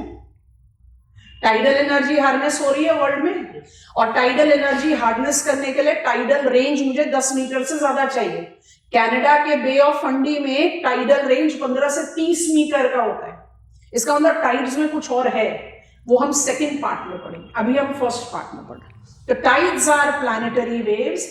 These planetary waves incorporate wavelength half the circumference of earth and wave height, you can write it as amplitude also, not more than 2 meters. हमने सारे एलिमेंट्री कैरेक्टरिस्टिक्स आपके सामने लिख दिए हैं। आप हेडिंग बनाइए टाइड्स, सब हेडिंग बनाइए इक्विलिब्रियम कंसेप्ट ऑफ न्यूटन, और फटाफट से लिखिए। पहली चीज लिखनी है, इट्स अ बल्ज और pulse that is developed due to lunar and solar attraction. दूसरी चीज, tide is always bulge, depression is ebb. तीसरी चीज, tide is always a planetary wave which will have wavelength running half the circumference of the earth and wave height not more than 2 meters, because with equilibrium concept we are learning tidal mechanism. एक Swift sketch भी बन जाएगा, planet earth and planetary wave, attractive bulge and centrifugal bulge. We are learning tidal mechanism. We are sitting in lab and we are learning how does tidal bulges develops, what are the causes of it, how many types are there. फिर हम real world में जाएंगे। चलिए, equilibrium concept originally propounded by Newton helps us to understand tidal mechanism. We have defined tides as bulge and a planetary wave which has got wavelength half the circumference of the earth. Why does it develop as planetary wave? Because on the spinning earth, every attractive bulge tends to create equal and opposite centrifugal bulge. We call it centrifugal or bulge due to inertia. So automatically planetary wave visualize हो गया, और planetary wave होगा, wavelength इतना ज़्यादा है तो definitely wave height जो है वो कम होगा. So I'll be having wave height not more than 2 meters. यहाँ तक comfortable है. Equilibrium concept helps me to demarcate tidal types as well. तो हम next pointer बना रहे हैं, tides के multiple types demarcate होते हैं in reference to equilibrium concept. तो आपका हेडिंग ऑलरेडी है इक्विलिब्रियम कंसेप्ट, तो दोबारा नहीं लिखना है. इक्विलिब्रियम कंसेप्ट के हिसाब से मेरे पास 3 तरीके के टाइड्स हैं. कौन कौन से टाइड्स हैं इसी सीक्वेंस में पढ़ेंगे तो फिर समझना आसान हो जाएगा. मेरा पहला टाइप है लूनर, दूसरा टाइप है सोलर, और तीसरा टाइप है मिक्स्ड. अब इसके साथ हम यहां पर कुछ और ऐड नहीं कर रहे, जैसे जैसे आगे बढ़ते जाएंगे वैसे वैसे हम इलैबोरेट करते हुए चले जाएंगे. हम लूनर टाइड्स, सोलर टाइड्स को अलग अलग क्यों स्टडी करते हैं? क्योंकि लूनर टाइडल इफेक्टिविटी जो है वो थोड़ी ज्यादा स्ट्रांग है, ठीक है, सोलर से. रीजन एक तो समझ में आ गया कि we have got moon much nearer to earth, पर लूनर टाइड के साथ you have to take understanding of few more important thing. So पहली चीज जो हमने अपने टाइडल डेफिनेशन में ली उसी से ही ले ले, चाहे वो लूनर टाइड है चाहे वो सोलर टाइड है, वो प्लैनेटरी वेव तो रहेगा ही. तो lunar tides, just to avoid repetition, हमने दोनों को क्लब अप कर दिया, लेकिन पढ़ना दोनों को अलग अलग है. तो लूनर टाइड हो चाहे सोलर टाइड हो, दे आर प्लैनेटरी वेव्स, क्योंकि सोलर अट्रैक्शन, लूनर अट्रैक्शन जो बल्ज क्रिएट करेगा उसका ऑपोजिट सेंट्रीफ्यूगल बल्ज होगा, जिसमें लूनर का इफेक्टिविटी स्ट्रॉन्गर होगा compare to solar. We have already understood it. Lunar tides correlates to minimum tidal time gap. अब ये थोड़ा सा इंटरेस्टिंग चीज है, इसको जरा ध्यान से समझो, ठीक है. Minimum tidal time gap, minimum tidal time gap is 12 hours and 26 minutes. It is because solar day is of approximate 24 hours, but lunar day is 52 minutes lengthier. That is, it is 24 hours and 52 minutes of duration. इसका मतलब क्या है, थोड़ा ध्यान से समझो. Diagram पर इसलिए समझा रहे हैं, विजुअलाइजेशन आसान होती है. मान लीजिए कि ये है मेरा प्लेस ए. अब सब लोग कंसंट्रेट करो, उसका जो मर्जी हो लिखना है. ये मेरा प्लेस ए है, वो इस समय अट्रैक्टिव बल्ज एक्सपीरियंस कर रहा है. Place a is experiencing attractive bulge, ठीक है. 6th क्लास की एनसीईआरटी का रेफरेंस दे रहे हैं. तो इस समय place B is experiencing centrifugal bulge. मान लीजिए कि राइट एट दिस मोमेंट, आप कोई भी समय पकड़ो, आप जो भी समय इमेजिन करना चाहते हो, A is experiencing attractive bulge and B is experiencing centrifugal bulge. Planet earth को अपने एक्सिस पर स्पिन करने के लिए लगभग 24 घंटे लगते हैं. We know it's not 24 hours absolutely, leap year का कंसेप्ट आप सब जानते हैं। तो अगर 24 आवर्स का लॉजिक लेकर चले तो 12 घंटे के बाद ए पहुंचेगा बी की पोजीशन पर और बी पहुंचेगा ए की पोजीशन पर। अभी हम इमेजिन कर रहे हैं कि मून जो है वो स्टेशनरी बॉडी है, तो जब 12 घंटे के बाद बी पहुंचेगा ए की पोजीशन पर, आप अभी भी सोलर डे में ही है, 1 सोलर डे, तो 12 घंटे के बाद B should experience attractive bulge and A should experience centrifugal bulge. 12 घंटे और ऐड कर दो, नेक्स्ट डे शुरू कर दिया, ए वापस अपनी पोजीशन पर आ गया। मतलब एक दिन में 24 आवर्स, एक दिन में ए एक्सपीरियंस करेगा एक अट्रैक्टिव बल्ज और एक सेंट्रीफ्यूगल बल्ज, और इसके बीच में टाइम गैप क्या होना चाहिए? 12 घंटे का, क्योंकि जब 24 घंटे बाद वो दोबारा आया तो दूसरा दिन शुरू हो गया ना। तो एक दिन में ए ने अट्रैक्टिव बल्ज, 12 घंटे के बाद सेंट्रीफ्यूगल बल्ज। पर ये तभी पॉसिबल होगा जब मून स्टेशनरी बॉडी है। मून स्टेशनरी बॉडी नहीं है, moon is also revolving round earth and दस रिवॉल्विंग राउंड सन। तो जब ए अपनी पोजिशन पर दोबारा आता है 24 घंटे के बाद, तो मून इस पोजिशन पर नहीं है, मून इस पोजीशन से डिक्लाइन कर चुका है। तो अगर हम बड़ा स्विफ्टली सा डेवलप करने की कोशिश करें, मेरा मून यहां पहुंच गया है, आई लेबल इट एज M1 से मून M2 पर पहुंच गया है, तो ए को मून से अलाइन होने के लिए 52 मिनट एक्स्ट्रा लगेंगे। तो मिनिमम टाइडल टाइम गैप क्या होगा? ए अपनी पोजीशन से 12 घंटे के बाद बी की पोजीशन पर आएगा, पर तब वो सेंट्रीफ्यूगल बल्ज एक्सपीरियंस नहीं करेगा, 26 एडिशनल मिनट के बाद करेगा।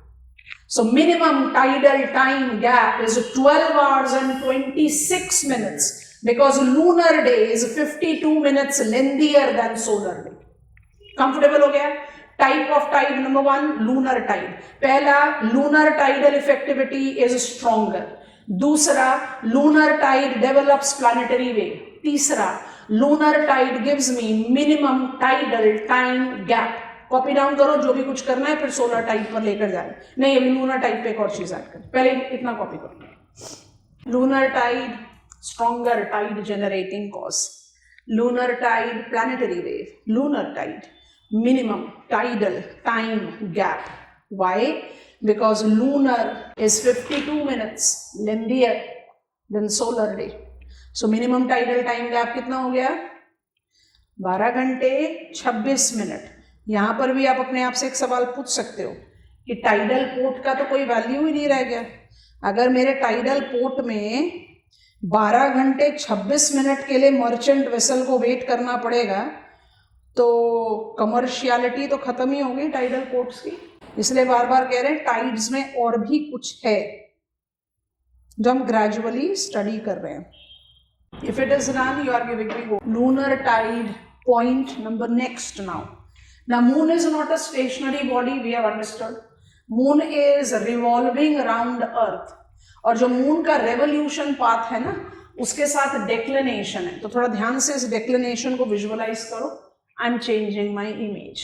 Lunar declination को view करो। When moon revolves around Earth, its revolutionary path is not, मान लो कि ये मेरा planet Earth का एक्सिस है और ये मेरा geographical equator है, जो टिप ऑफ माई मार्कर है, इसको आप पोल्स मत इमेजिन करो। पोल नॉर्थ एंड साउथ कहीं है, हमारी रिक्वायरमेंट में नहीं है। हम ट्रॉपिक ऑफ कैंसर और कैप्रिकॉर्न नहीं बोल रहे, हम 28.5 डिग्रीज नॉर्थ एंड साउथ बोल रहे हैं। 23.5 डिग्रीज नॉर्थ साउथ नहीं बोल रहे, 28.5 डिग्रीज, 28.5 डिग्रीज भी बोल सकते हो। We divide every latitude, degree of latitude into 60 minutes and each minute into 60 seconds. So when I say 23.5, it is 23 degrees and 30 minutes. इसलिए हम उसको 23.5 भी बोलते हैं, ठीक है। अच्छा, ये मेरा 28.5 डिग्रीज नॉर्थ है, मेरा 23.5 डिग्री साउथ है। इस फिगर को आप ध्यान से देखो और विजुअलाइज करो क्या शो करना चाह रहे हैं। मून रिवॉल्व्स अराउंड अर्थ, पढ़ते यही हो आप। मून रिवॉल्व्स अराउंड अर्थ इन अर्थ्स इक्वेटोरियल अलाइनमेंट, माने अर्थ के इक्वेटोरियल ऑर्बिट पर मूव करता है। तो क्या ये हमेशा अलाइन रहता है अर्थ के इक्वेटर पर? ना, इसकी मूवमेंट में डिक्लिनेशन है। It moves from tropic 28.5 degrees north, 28.5 degree south. Visualise हो गया क्या इमेज है आपके सामने? This is called lunar declination, ठीक है। तो लूनर और lunar path, lunar revolution path involves declination involving 27.5 days, हम राउंड ऑफ करके इसको बोल देते हैं अ मंथ, मतलब एक महीने में जो मून रिवॉल्व कर रहा है अर्थ के चारों तरफ, वो रेवोल्यूशन किसके साथ एसोसिएट करेगा? It tends to decline between 28.5 degrees north to 28.5 degrees south, generating equatorial and tropical tides। तो लूनर टाइड के साथ इक्वेटोरियल और ट्रॉपिकल टाइड्स भी आएंगे, ठीक है। अच्छा, ये लूनर टाइड्स के साथ जो ट्रॉपिकल और इक्वेटोरियल टाइड्स आएंगे उसको आप कैसे डिफाइन करोगे? हम पोल्स को ना इमेजिन करके 28.5 degree north and south declination path है, ठीक है। अब इस डिक्लिनेशन पाथ में अगर इक्वेटोरियल बेल्ट को विजुअलाइज करें, मान लीजिए मेरा इक्वेटोरियल बेल्ट है, तो इक्वेटोरियल बेल्ट पर टाइडल राइज जो होगा वो क्या होगा? What is the characteristics of equatorial tide? Equatorial tide denotes near, similar water level, near similar, absolute नहीं। और ट्रॉपिकल टाइड्स को कैसे डिफाइन करते हैं? एक महीने के टाइम में tropical tides will be successive sequence of high and low tides। अब इसको व्यू करना है, विजुअलाइज करना है। आप पहले फटाफट से लिखो जो भी कुछ लिखा हुआ है, फिर हम because of lunar orbit around earth in declination between 28.5 degrees north and south of Earth's latitude, it tends to create equatorial and tropical tides। Equatorial tides are defined to be the tides that are maintained with water level, and tropical tides are the tides that experience a successive sequence of high and low water। अब जरा इसको visualise करते हैं, समझते हैं। Diagram पर देख के विजुअल क्लैरिटी आती है, जैसे ही आप उसको समझ पाओगे कि वो क्या है। अब इमेजिन करते हैं मेरा मून जो है 28.5 degrees north and 28.5 degree south के बीच में डिक्लाइन कर रहा है, ठीक है। तो हम सीक्वेंशियली जा रहे हैं। मान लीजिए इस मूवमेंट में मेरा मून जो है वो भी 28.5 डिग्रीज नॉर्थ पर अलाइंड है। तो विजुअलाइज करो, 28.5 डिग्रीज नॉर्थ पर हाईएस्ट वाटर बल्ज होगा। उसके कंपैरिजन में इक्वेटोरियल वाटर, हम जानबूझकर रिलेटिव एडजेक्टिव्स का इस्तेमाल कर रहे हैं।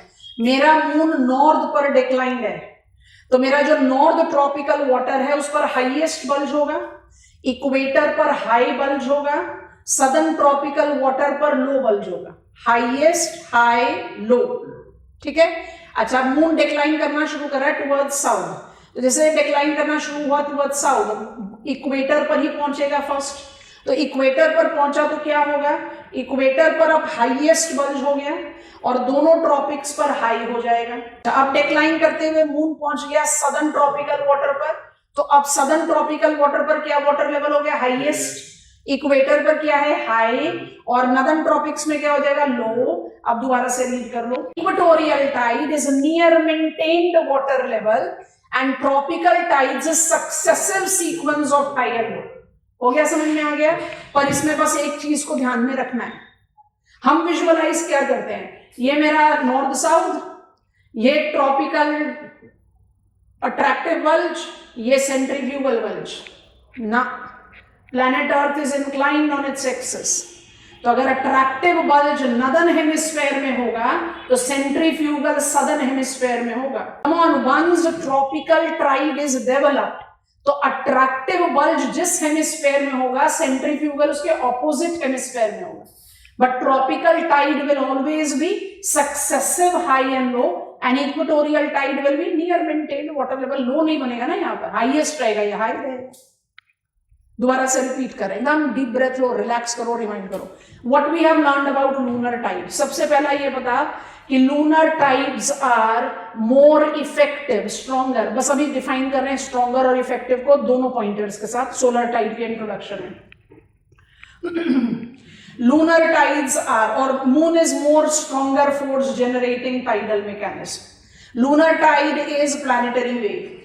Lunar tide gives me the minimum tidal time gap because lunar day is 52 minutes lengthier than solar day.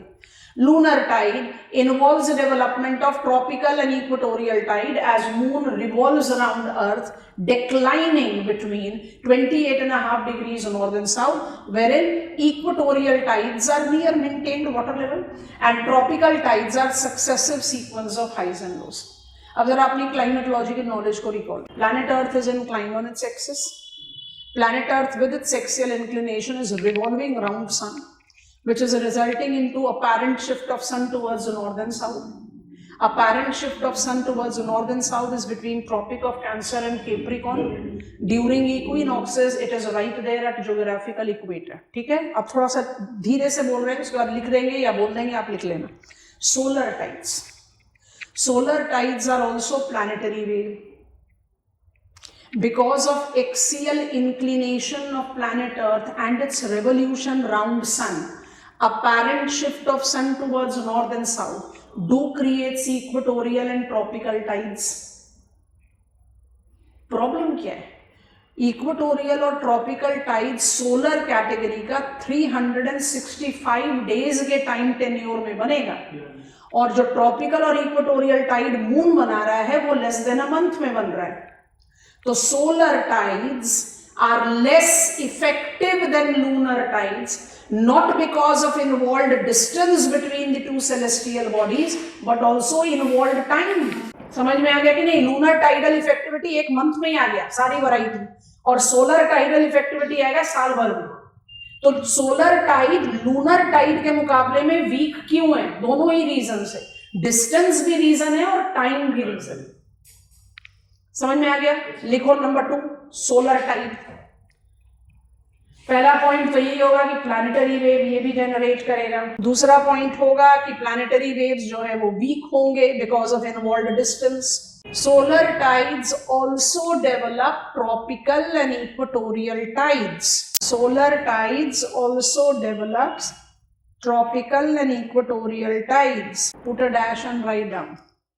In 365 days, bracket में चाहिए तो लिख लो, due to axial inclination of planet Earth, due to axial inclination of planet Earth and its revolution around sun. ठीक है ना? जिसे apparent shift of sun towards north south हो रहा है, ब्रैकेट क्लोज करो, स्टार मार्क पॉइंटर बनाओ. Solar tides prove to be weaker. Solar tides prove to be weaker than lunar tides, both because of involved distance. Underline कर लो distance and time. Underline कर लो time. आगे बात समझ में? तो क्या हम सन की इफेक्टिविटी को रूल आउट कर दें? भाई सन के साथ ज्यादा कुछ होना नहीं है, मून के साथ ही सब कुछ होना है? नहीं, हमारे पास तीसरी कैटेगरी ऑफ टाइड भी वेट कर रही है जिसको बोलते हैं मिक्स्ड टाइड. क्या बढ़ सकते हैं आगे? Yes, tidal mechanism. Part number 3, third type of tides. What are third type of tides called? They are called mixed tide. जो लिख रहे हैं पहले उसको कॉपी करो, फिर समझना, फिर हम कुछ स्टेटमेंट्स आपकी मदद से ही लिखेंगे, उसके बाद आप उसको कॉपी करेंगे. So we are with third category and it is called mixed tide. Mixed tides take into reference all the three celestial bodies, which is considered in terms of their relative positions and relative distances. Relative positions and relative distances. ठीक है, relative distance को बाद में पढ़ते हैं, पहले relative positions के बारे में पढ़ते हैं. रिलेटिव पोजीशंस को आपने एसोसिएट करना है तीनों सेलेस्टियल बॉडी से. तो अब इसमें सबसे पहले ये जस्टिफाई कर लो that we have got sun which is a stationary body. अब इसको पोजीशन कर दिया यहाँ पर, और आप क्योंकि लूनर मंथ को कंसिडर कर रहे हो तो हमारा प्लैनेट अर्थ का पोजीशन भी स्टैटिक हो गया इस फिगर में, बेस फिगर में। ये मेरा अर्थ है, मुझे लिखने की जरूरत नहीं है, बड़े आराम से दिखाई दे रहा है। अब आपको जस्ट व्यू क्या करना है, बहुत ध्यान से नोटिस करना। I don't want to draw all of them, I just add one more. ये मेरा मून का पोजीशन 1 दिखाई दे रहा है आपको। When moon is in between sun and earth, जो मून का लिट पार्ट होता है, जो सनलिट पार्ट होता है, वो हमें नहीं दिखाई देता प्लैनेट अर्थ पर।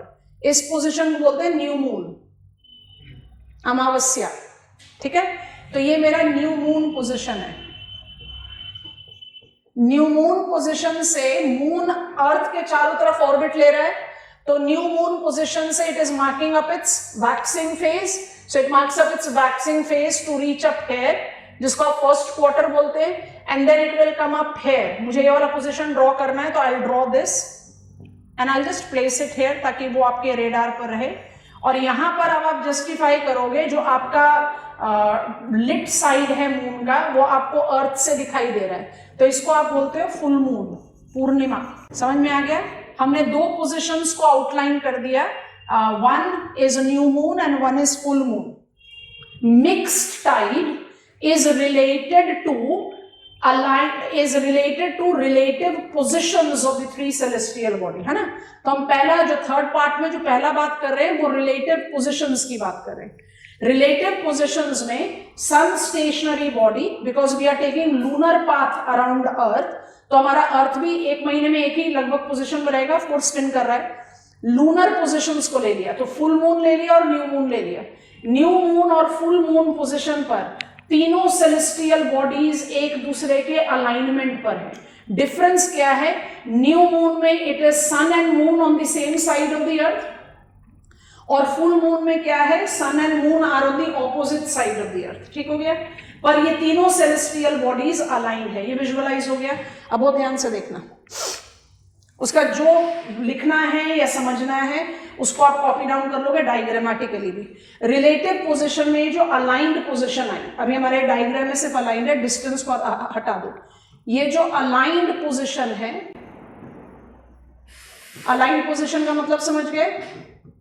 तीनों सेलेस्टियल बॉडीज एक ही लाइन में, इसको बोलते हैं सिजगी। सिजगी हमेशा स्प्रिंग टाइड डेवलप करता है। स्प्रिंग टाइड का मतलब स्प्रिंग सीजन से कुछ नहीं है। ये टर्म आ रहा है ग्रीक टर्मिनोलॉजी से। स्प्रिंग का मतलब है additive tide, adding tide. Spring का मतलब है additive, something which is been added, and because it is been added, spring means additive. अभी हम एडिटिव को समझा रहे हैं। Because it is additive, it is always high tide. मतलब स्प्रिंग टाइड जो होते हैं कम से कम 20% टॉलर होते हैं कंपेयर टू अदर टाइड्स। क्या चीज ऐड हो रही है, थोड़ा ध्यान से देखेंगे और समझने की कोशिश करेंगे। New moon, when sun and moon are on the same side of the earth, ठीक है। इस पोजीशन को, न्यू मून पोजीशन को, I want to write here, new moon position को आप क्या बोलते हो? सिजगी कंजंक्शन। सिजगी टॉप पर लिख दिया है, सिर्फ यहां कंजंक्शन लिखा है, ठीक है। सिजगी कंजंक्शन में क्या होगा? प्लैनेट अर्थ के एक साइड में solar attraction will work with lunar attraction, और ऑपोजिट साइड में lunar centrifugal will work with solar centrifugal. आपको समझ में आ रहा है? सन और मून का अट्रैक्शन एक साथ काम करेगा और सेंट्रीफ्यूगल एक साथ काम करेगा। दोनों एक दूसरे की टाइडल इफेक्टिविटी को ऐड करेंगे, additive. Will the develop tide be higher? Of course. Lunar solar effectivity एक दूसरे को ऐड कर रहे हैं। सिजगी पोजीशन में syzygy conjunction corresponds to new moon. Conjunction का मतलब क्या है? Sun and moon is on the same side of the earth. तो जिस साइड पर वो है वहां दोनों कंबाइन करेंगे अपना अट्रैक्शन, और ऑपोजिट साइड पर दोनों का सेंट्रीफ्यूगल कंबाइन होगा। ठीक है। अब सिजगी ऑफ फुल मून को अप्लाई करो। सिजगी ऑफ फुल मून को क्या बोलते हैं? सिजगी ऑपोजिशन। नाम अपने आप ही स्पीक कर रहा है। क्यों बोलते हैं भाई ऑपोजिशन? क्योंकि सन और moon opposite part of the earth पर है। तो यहां पर क्या होगा? Lunar attraction will add to solar centrifugal which will be in balance with lunar centrifugal which will combine with solar attraction। बात समझ में आई? दोनों ही केस में सन और मून एक दूसरे को ऐड कर रहे हैं। तो किस तरीके का टाइड बनेगा? High tide. Spring tides are high tides. Every spring tide is high tide, but every high tide is not spring tide। यहां तक समझ में आ गया? अच्छा, अब हम कुछ स्टेटमेंट्स बोल रहे हैं, हम उसको लिख भी देंगे अगर आप चाहोगे तो, पर अभी हम नहीं लिखना चाहते। अगर आप उन स्टेटमेंट से कन्विंस हो तो आप समझ गए, फिर आप जो मर्जी कॉपी डाउन करो। सिजगी, aligned position of the three celestial bodies। अभी हम रिपीट कर रहे हैं। Syzygy, aligned position of three celestial bodies corresponds to new moon and full moon position। New moon, when sun and moon is on the same side of the earth, is called syzygy conjunction, and full moon becomes syzygy opposition। Aligned syzygy position will always develop additive tide, spring tide, that is high tide। Why? Because in syzygy conjunction, solar lunar attraction will work together and centrifugal will work together on opposite side, and syzygy opposition, attraction of one celestial body will add with centrifugal of other, and the opposite side will be centrifugal of the first and attractive of the other। This is how additive spring tide will develop। ये समझ में आ गया? अब हम 3 statement बोल रहे हैं, तो ध्यान से सुनो, बताओ ट्रू फॉल्स, हम कन्विंस हो जाएंगे, फिर आप कॉपी करोगे जो भी कुछ करना है। Syzygy spring tides, first point, will be experienced almost in the time gap of 2 weeks। yes no? हाँ, 30 दिन का लूनर ऑर्बिट ले लो, 2 weeks। दूसरा statement,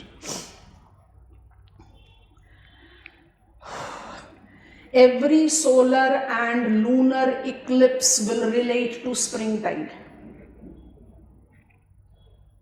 Every solar and lunar eclipse will relate to spring tide। Yes? Because every solar eclipse is a new moon, but every new moon is not solar eclipse। Every lunar eclipse is full moon, but every full moon is not lunar eclipse। तो eclipses तो new और full moon के साथ ही होते हैं, तो new और full moon के साथ क्या होगा? स्प्रिंग टाइड तो होना ही। ठीक है, तीसरा स्टेटमेंट, शाबाश। तीसरा statement, syzygy tide, additive tide, spring tide will create planetary wave with higher high waters and lower low waters। higher high waters and lower low waters। क्यों? वही प्लानिटरी वेव को विजुअलाइज करो। सन और मून का attraction साथ है और centrifugal साथ है, या सन का अट्रैक्शन मून के सेंट्रीफ्यूगल, मून का अट्रैक्शन सन के सेंट्रीफ्यूगल, इन दोनों जगह पर हायर हाई वाटर बनेंगे। तो आपकी और मेरी जगह क्या बनेगा? लोअर लो वाटर बनेंगे। तो प्लानिटरी वेव कैसा बनेगा? Higher high water and lower low water. Visualise हो गया? फटाफट से कॉपी डाउन करो, डायग्राम भी जरूर बनाओ। Spring tide, syzygy tide. Syzygy tide is always additive high. कहां पर लिख दे? इधर लिख देते हैं। अप्रोक्सीमेट गैप of 2 weeks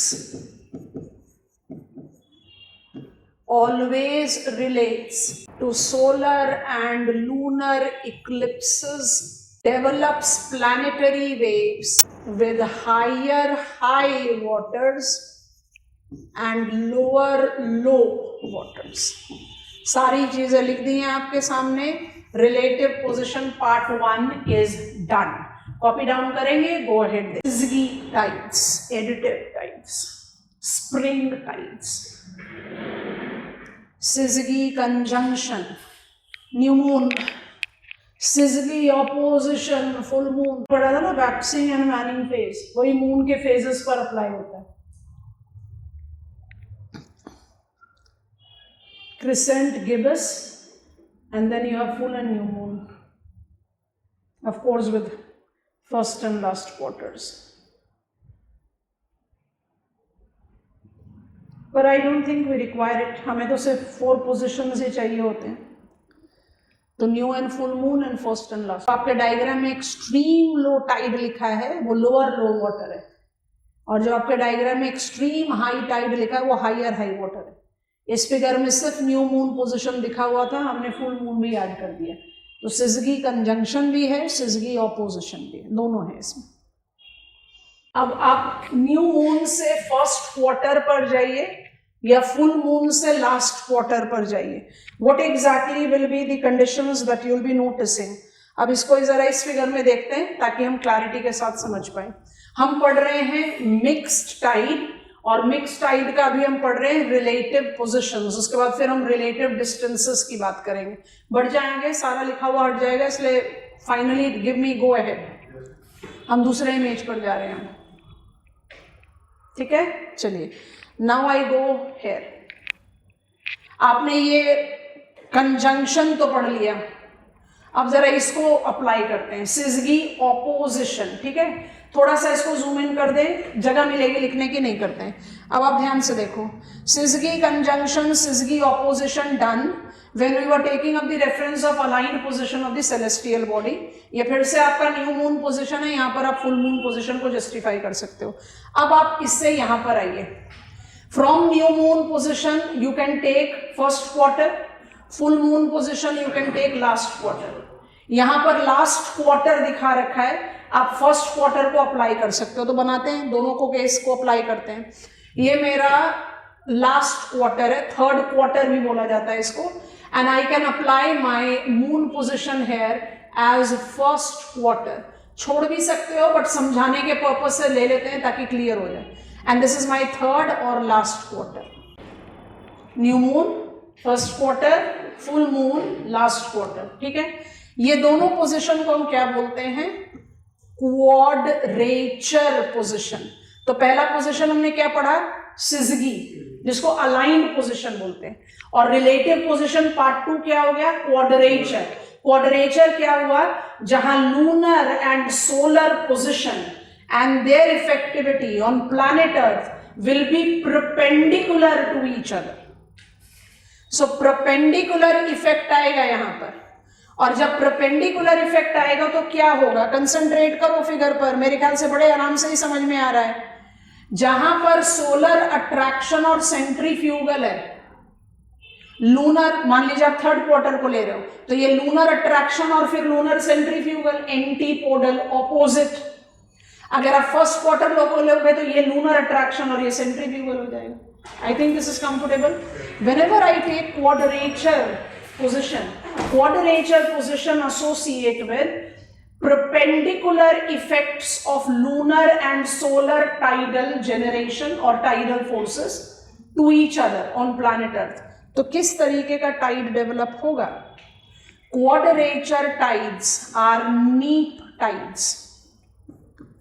नीप का मतलब क्या होगा, बाय डिफॉल्ट नीप टाइड्स मींस लो टाइड्स, पर नीप यहां क्या चीज को डिनोट करता है, hardly disturbed water. Hardly disturbed water, why water is hardly disturbed, because lunar and solar effectivity एक दूसरे के परपेंडिकुलर अलाइनमेंट में होंगे। विजुअलाइज हो गया, लो टाइड्स, ऑल नीप टाइड्स आर लो टाइड्स। नीप का मतलब क्या है, जैसे स्प्रिंग का मतलब था ना एडिटिव, नीप का है हार्डली डिस्टर्ब्ड वाटर, या आप इसको और बोल सकते हो diminishing tides.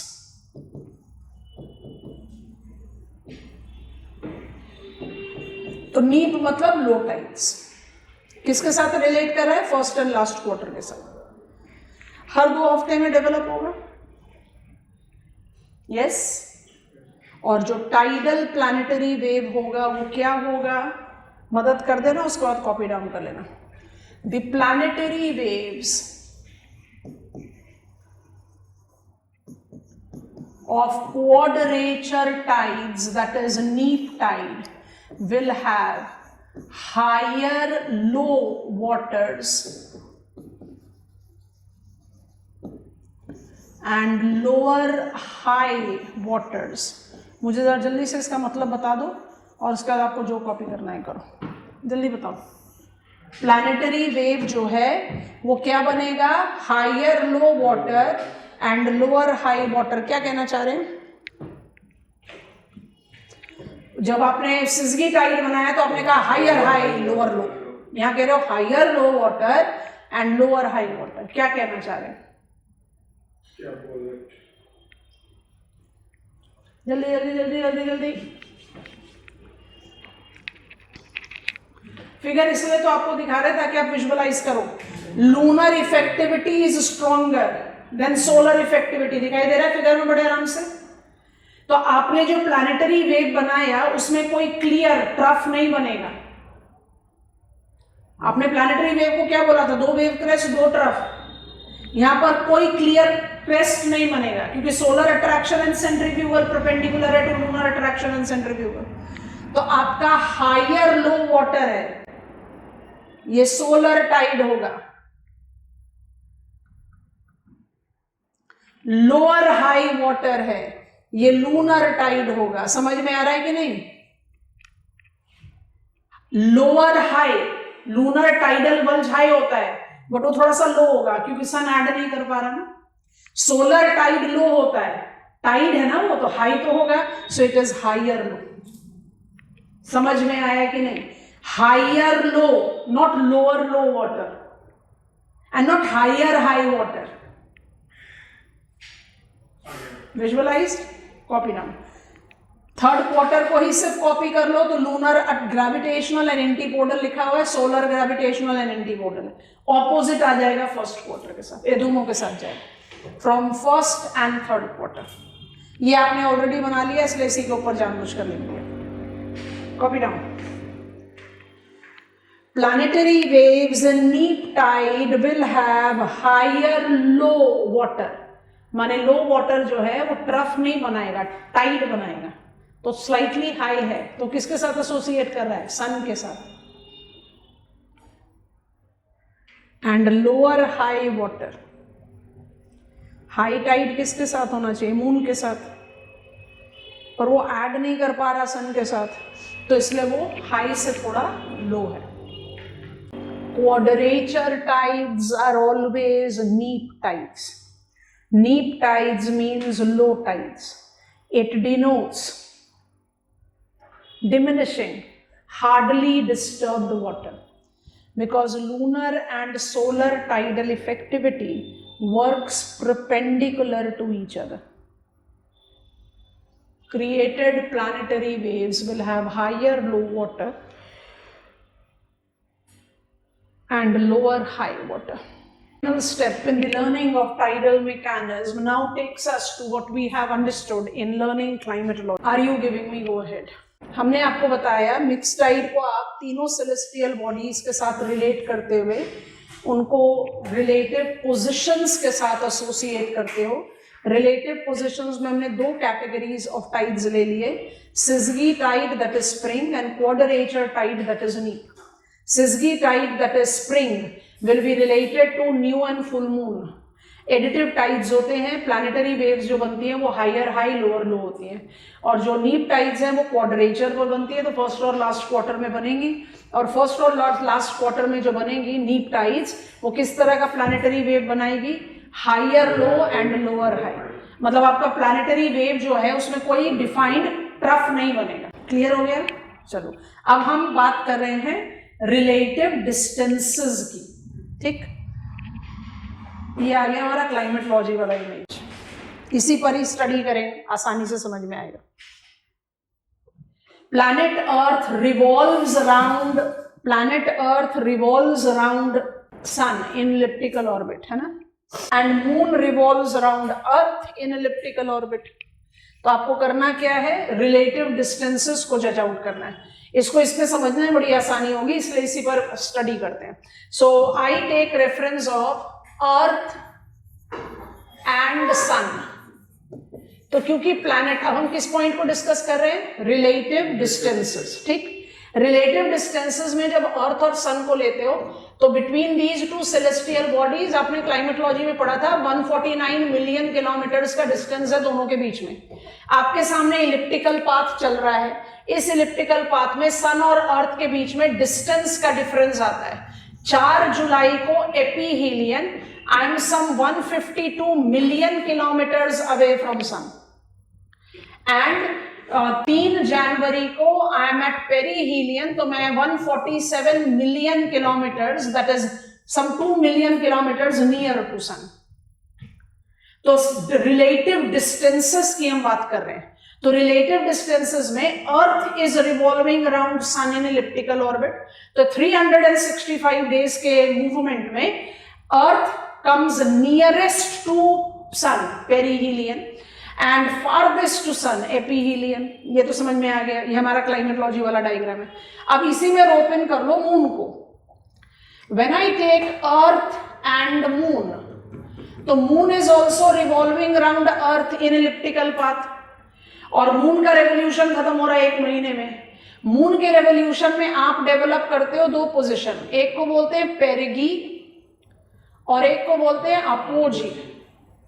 Perigee, perihelion near, apogee, aphelion far away. Perigee में आप 3.5 लाख किलोमीटर्स का डिस्टेंस ले रहे हो बिटवीन द टू, और अपोजी में लगभग 4 लाख किलोमीटर्स का डिस्टेंस ले रहे हो. ठीक है, अब यहां पर हौच पौच कर दिया तो उधर वाली पोजीशन ले लें कि यही वाली ले लेते हैं. ध्यान से देखो, ये मेरा प्लैनेट अर्थ है, ये मेरे सन से बिल्कुल नियर है, पेरीहीलियन. कौन से महीने में? जनवरी में. इस जनवरी महीने में लूनर ऑर्बिट को अप्लाई कर दो. लूनर ऑर्बिट को अप्लाई करते हैं और फटाफट देखते हैं कि जब मून अर्थ के चारों तरफ रिवॉल्व करेगा तो it will develop both.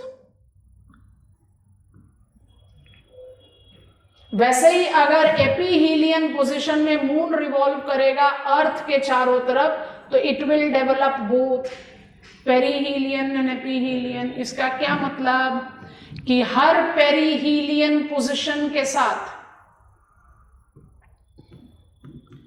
Perigee और अपोजी हो सकता है, yes all of us, and हर एपीहीलियन पोजीशन के साथ पेरिगी एंड अपोजी हो सकता है.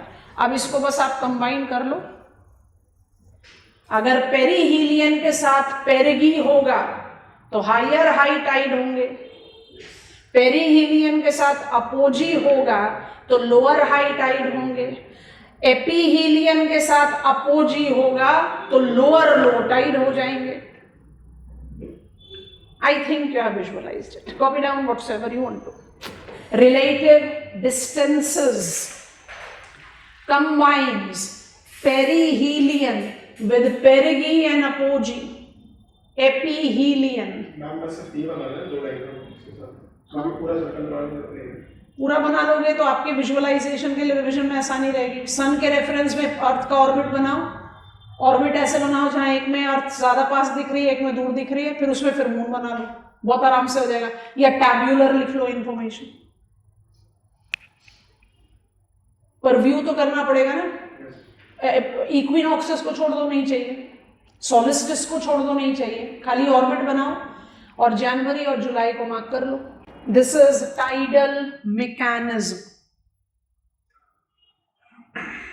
Tide is the bulge or a pulse that develops over water surface of planet Earth due to lunar and solar attraction. Tide the bulge because develops attractive with equal opposite centrifugal bulge. It develops planetary waves. Studied in context of equilibrium concept, tide is identified to be of 3 types. Lunar tide, solar tide and mixed tide. Lunar tide gives me minimum tidal time gap which is 12 hours and 26 minutes. Lunar tide is equatorial and solar tide. Solar tides are also equatorial and tropical tides.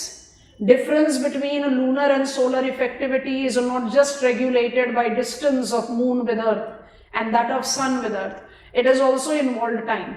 सन जो tropical और equatorial Tide generate करेगा वो 365 days के time period में करेगा, और moon जो करेगा वो 27.5 डेज में करेगा. बट सोलर टाइडल इफेक्टिविटी को आप एकदम नेग्लिजिबल नहीं बता सकते because mix tide is there. When sun's tidal generation effectivity adds with moon, syzygy, it develops additive spring tide. And when solar tidal effectivity is in perpendicular alignment to lunar, it develops diminishing tide, neap tide. Even relative distances between the three celestial bodies as keeps on changing, I develop different types of tides which can be perihelion with perigee or apogee, aphelion with perigee और apogee. इसका मतलब हमने कितने तरीके के Tide पढ़ लिए. Tropical Tide अलग है, इक्वेटोरियल अलग है. जब मून ट्रॉपिक्स पर डिक्लाइन होगा तो ट्रॉपिकल टाइड हाई टाइड होगा.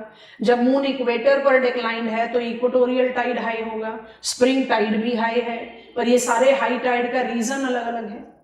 सो इक्विलिब्रियम थ्योरी ने मुझे ये बताया कि टाइड कितने तरीके के हो सकते हैं. रियलिटी में ये सारे एक दूसरे के कॉम्बिनेशन में एग्जिस्ट कर सकते हैं. वही कॉम्प्लिकेशंस हमें हैंडल करना है. और दूसरा ये हैंडल करना है कि हम टाइड्स को वाटर मूवमेंट में क्यों पढ़ रहे हैं जब बार बार कह रहे हैं कि टाइड इज अ बल्ज. क्योंकि tide generates planetary effective movement of ocean water. अब हमें उसको डायनेमिक कंसेप्ट में पढ़ना है. That will be doing on Monday. आपको टाइडल मैकेनिज्म बहुत आराम से समझ में आ गया है. सिंसियरली एनसीईआरटी को रीड करना और उसका जो आपने डायग्राम, हमने बड़े पिक्टोरियल तरीके से आपको ये समझाया है क्योंकि this is considered to be one of the difficult topics of oceanography. मेरे ख्याल से आप विजुअलाइज कर पाए.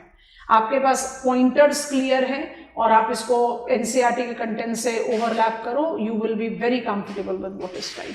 Equilibrium, take my word, is much easier than dynamic. Amphidromic system and progressive waves आपको और थोड़ा दिमाग ग्रिल करेंगे. तो थोड़ा difficult topic definitely, but I think यहाँ तक सब क्लियर है. यस, चलिए bye bye, see you on Monday.